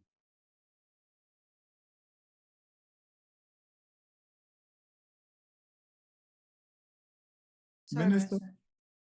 Yes, not the Accountant General and Dr. Peterson to respond to some of the issues before I conclude. And your rating agencies and that stuff. Thank you, Minister. Through you, Honourable Chair, there was questions raised around the role of the Auditor General around the appointment of some of the private sector audit firms. That part of it, it's regulated under the Public Audit Act, and the Auditor General uses one of the provisions there. If I can recall it, Section 4.3 of the Public Audit Act, where they would then consider instances where private auditors can then do and complete the audit for those state-owned companies. So there is a process that the Auditor General follows in coming to that conclusion. There was also questions around real-time audits and some of the criminal aspects. We've seen the value of some of those real-time audits during the COVID period, and that's something that can be raised with the Auditor General or even with the auditors of Eskom on how that can be implemented within a framework that allows management to actively deal with some of those matters. There was, I think, Honorable Slingberg raised a very similar point, but once again, that part of it, it's regulated by the Public Audit Act, which the Auditor General has full and complete oversight and control on that matter. Thank you, Minister. Yeah. Thanks, Minister. Chair, just on the question around the rating agencies, as we said, there have been no discussions with rating agencies on this matter. So the question is, have they reached out to us to request information? No. This has not been discussed at all with any of the rating agencies. It has not come up at all with them. And just to maybe provide some additional color on the borrowing issue, as we've said before, Eskom has no plans to borrow over the next 3 years. However, because it's a complex entity and because its environment is complex, the wording that we put in Annexure W3 of the budget review was that Eskom is not allowed to borrow without the permission of the Minister of Finance. So should circumstances force Eskom into a situation where they have to borrow, they would need the Minister of Finance's permission for that. But beyond that, honorable members, the key issue is that Eskom still has extensive debt with lenders as we speak. And that debt is also implicated by this particular exemption process because should covenants of that existing debt be triggered, that will likely have a fiscal consequence, both in terms of the cost of borrowing, but also to the point that DG made earlier, in terms of potential additional bailouts required for Eskom. Thank you. Thank you, Chair. Let me say, Honorable Somyo, in my opening remarks, I said one of the key things that persuaded me to withdraw was my interaction with the AG, on the basis that the extensive consultation we did with them on Transnet was not done in these particular circumstances. We needed a better extensive consultation. And I accept your point. Honorable Nkwankwa, your points are quite correct. We need to deal with the issue of irregular expenditure. Part of that process, and you have asked us a succinct question, what is the process? And that process we're engaging in is the PFMA reform. And we will take that into account as we deal with the PFMA reform. Accept your point that part of the stakeholders, particularly, as I said in my closing remarks today, I said, we've learned a couple of lessons. It's not possible for each and every exemption to have a consultative process. I've said that, but the lessons we've learned is that there are certain exemptions where, because of their nature and their political sensitivity, it may be necessary to take the consultative process. And I'm taking your caution on that, including Parliament. Therefore, we want to tighten up, as you have said, we accept that. To the point raised by both Honorable George and Hlenga, as to whether we are withdrawing, we must confirm the withdrawal. Yes, I'm confirming the withdrawal. By tomorrow, we'll have a gazette withdrawing the current one. That I can confirm. The other confirmation I want to do is that we definitely come back. It would be then, I would advise Honorable George not to go to court, to give us a submission of how to make this balance, which I've said, achieve this fiscal sustainability we're talking about, and Eskom's balance sheet, and at the same time, deal with accountability and transparency and so on. We would welcome your views on that, Honorable George. So, but we thank you that we'll do this consultation. We've said so. We would welcome any views in the process. As I've indicated, Eskom's statements will be submitted for audit by the end of May, and we think we should have tightened up all the processes by the end of May. Thank you, Chair.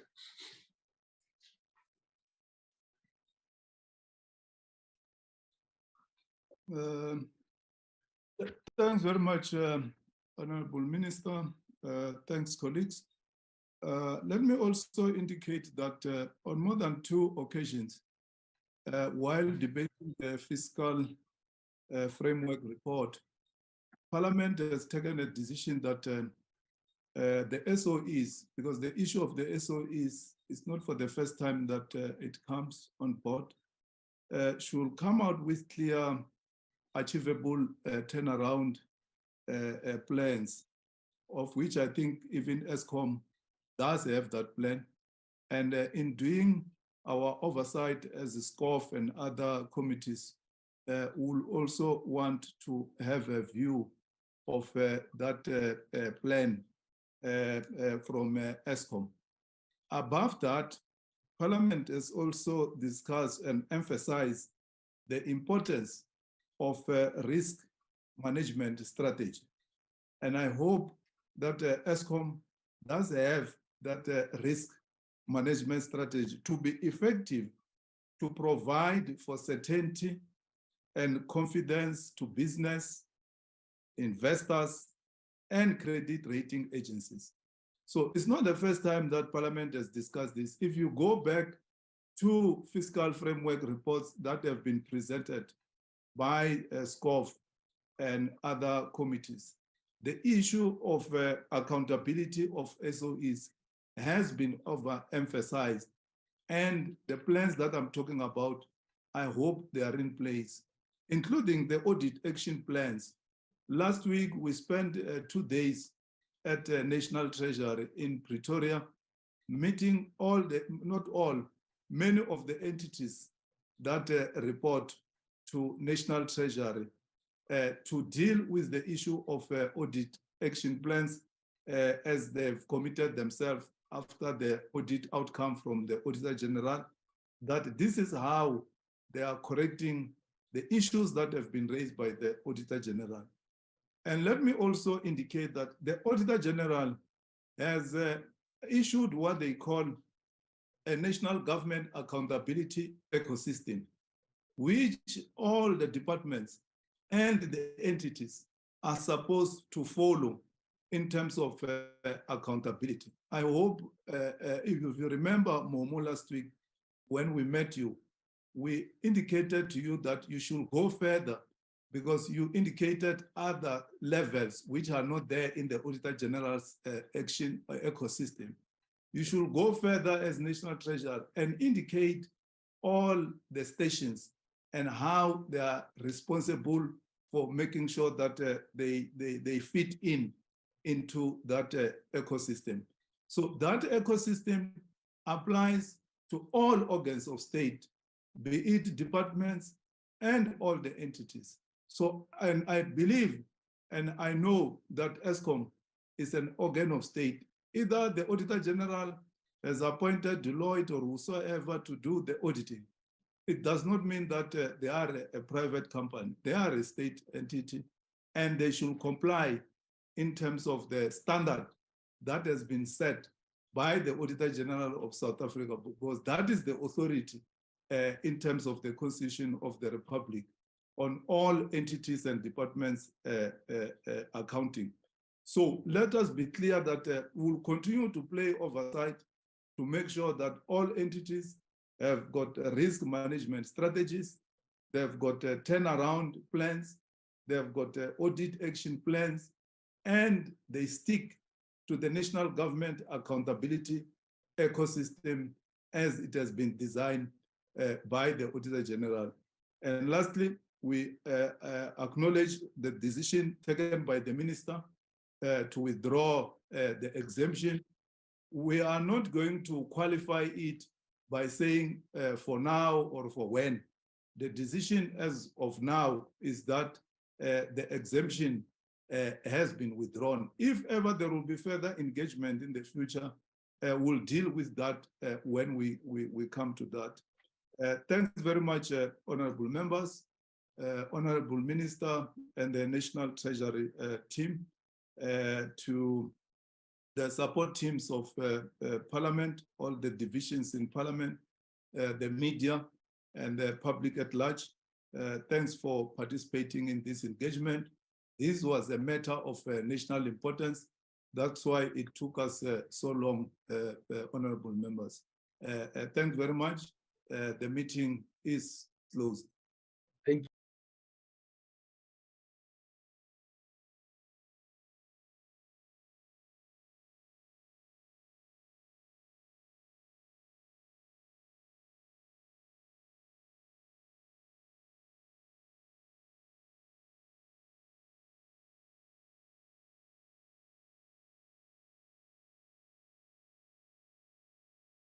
to keep your video off and your audio off until you're going to speak.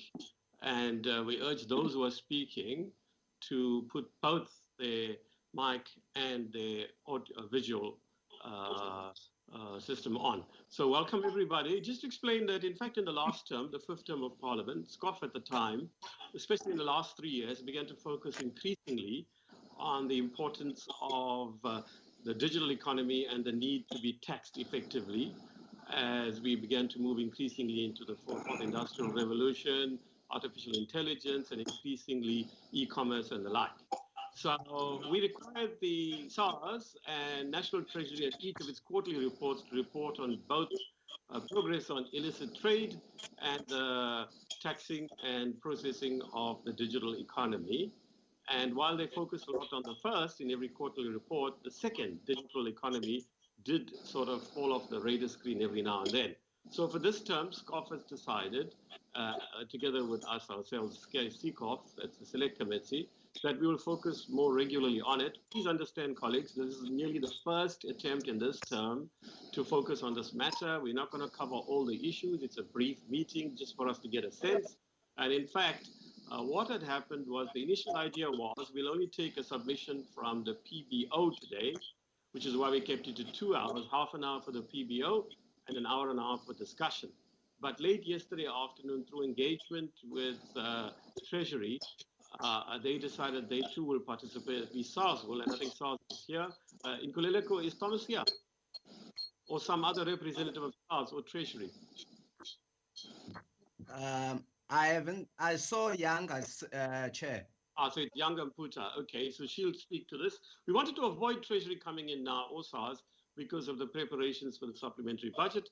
But given that they're here, we've allocated 30 minutes to each of the representatives of these two institutions to speak, and then it's an hour for discussion. Given that we have 2 submissions, perhaps we can spill over the 12 o'clock deadline, if in fact Nkululeko to negotiate that with Parliament's ICT people. So over then to, I think, Dumisani, you're on first, right? But before I hand over to you, the co-chair might want to say something. In terms of the understanding between the chairs for today, as we had been putting this on our agenda for some while now, as a possible item this term, primarily, and he'll come in as and when appropriate. Moreover, he will bring the meeting to a close and do the summary and whatever else is necessary. But perhaps now I'll start with you, Chairperson. Do you want to say something? No, thanks, Honorable Chairperson. Not for now, towards the end of the meeting. I think so far so good. You can proceed with the presiding over the meeting. Okay, good. 30 minutes, Dumisani, no more. And colleagues, you're reminded up to 3 minutes. You don't have to use all 3 minutes, especially as it's a limited space today, and it's merely the first of several, discussions and engagements we'll have on this issue. Thank you. Over to you, Dumisani. Thanks so much, Chair. I'm trying to make sure that I'm clear. Can you hear me, Chair? Indeed, hello. you're all fine. We'll intervene if we're not. Go ahead. Thank you. Thanks so much. I'm just trying to load my presentation. Thank you so much, Chair, for the opportunity for us to present to the Joint Committee as we have been doing. It's a good opportunity for us to present in this regard. Yes, you're right, Chair. I think there's been a lot of discussions in the Fifth Parliament on innovation in trying to increase more revenue for the country and also... Excuse me, Dumisani. Sorry about this. Let's ask other people in part of this meeting. Is it just me, or is it us more generally who are having difficulties hearing you clearly? In Nkululeko, can you help? Yes, Chair, I also can't hear him clearly. There is an echo coming from his... Yeah, but it's also a bit fuzzy and blurry what you're saying. It's like smudge. Okay. We can't hear everything. We can hear you, but through like a smudge sort of tone, We can't hear clearly. Okay, can you hear me now? It's slightly better now. It's slightly better. All right, thank you so much, Chair. I was saying, giving context that, yes, there has been discussions, I think in the office as well. We've been part of the discussion on digital economy and largely in terms of the the base erosion, profit shifting, and so on. And I think the issue of digital economy came in later as well. And we've done some work. I think, okay, this is, oh, sorry, I just want to introduce myself. I'm with my colleagues as well, who are part of the platform at this stage. I'll be doing the presentation and they'll come in later in the questions time. This is the outline of our presentation. Of course, I wanted to start to indicate that this brief that is done for the committee is in response to the 2019 November request from the committees for more work or research work analysis to inform some of the committee's deliberations with regards to digital economy. And I think it is within that background, this brief provides members of parliament with an overview of some of the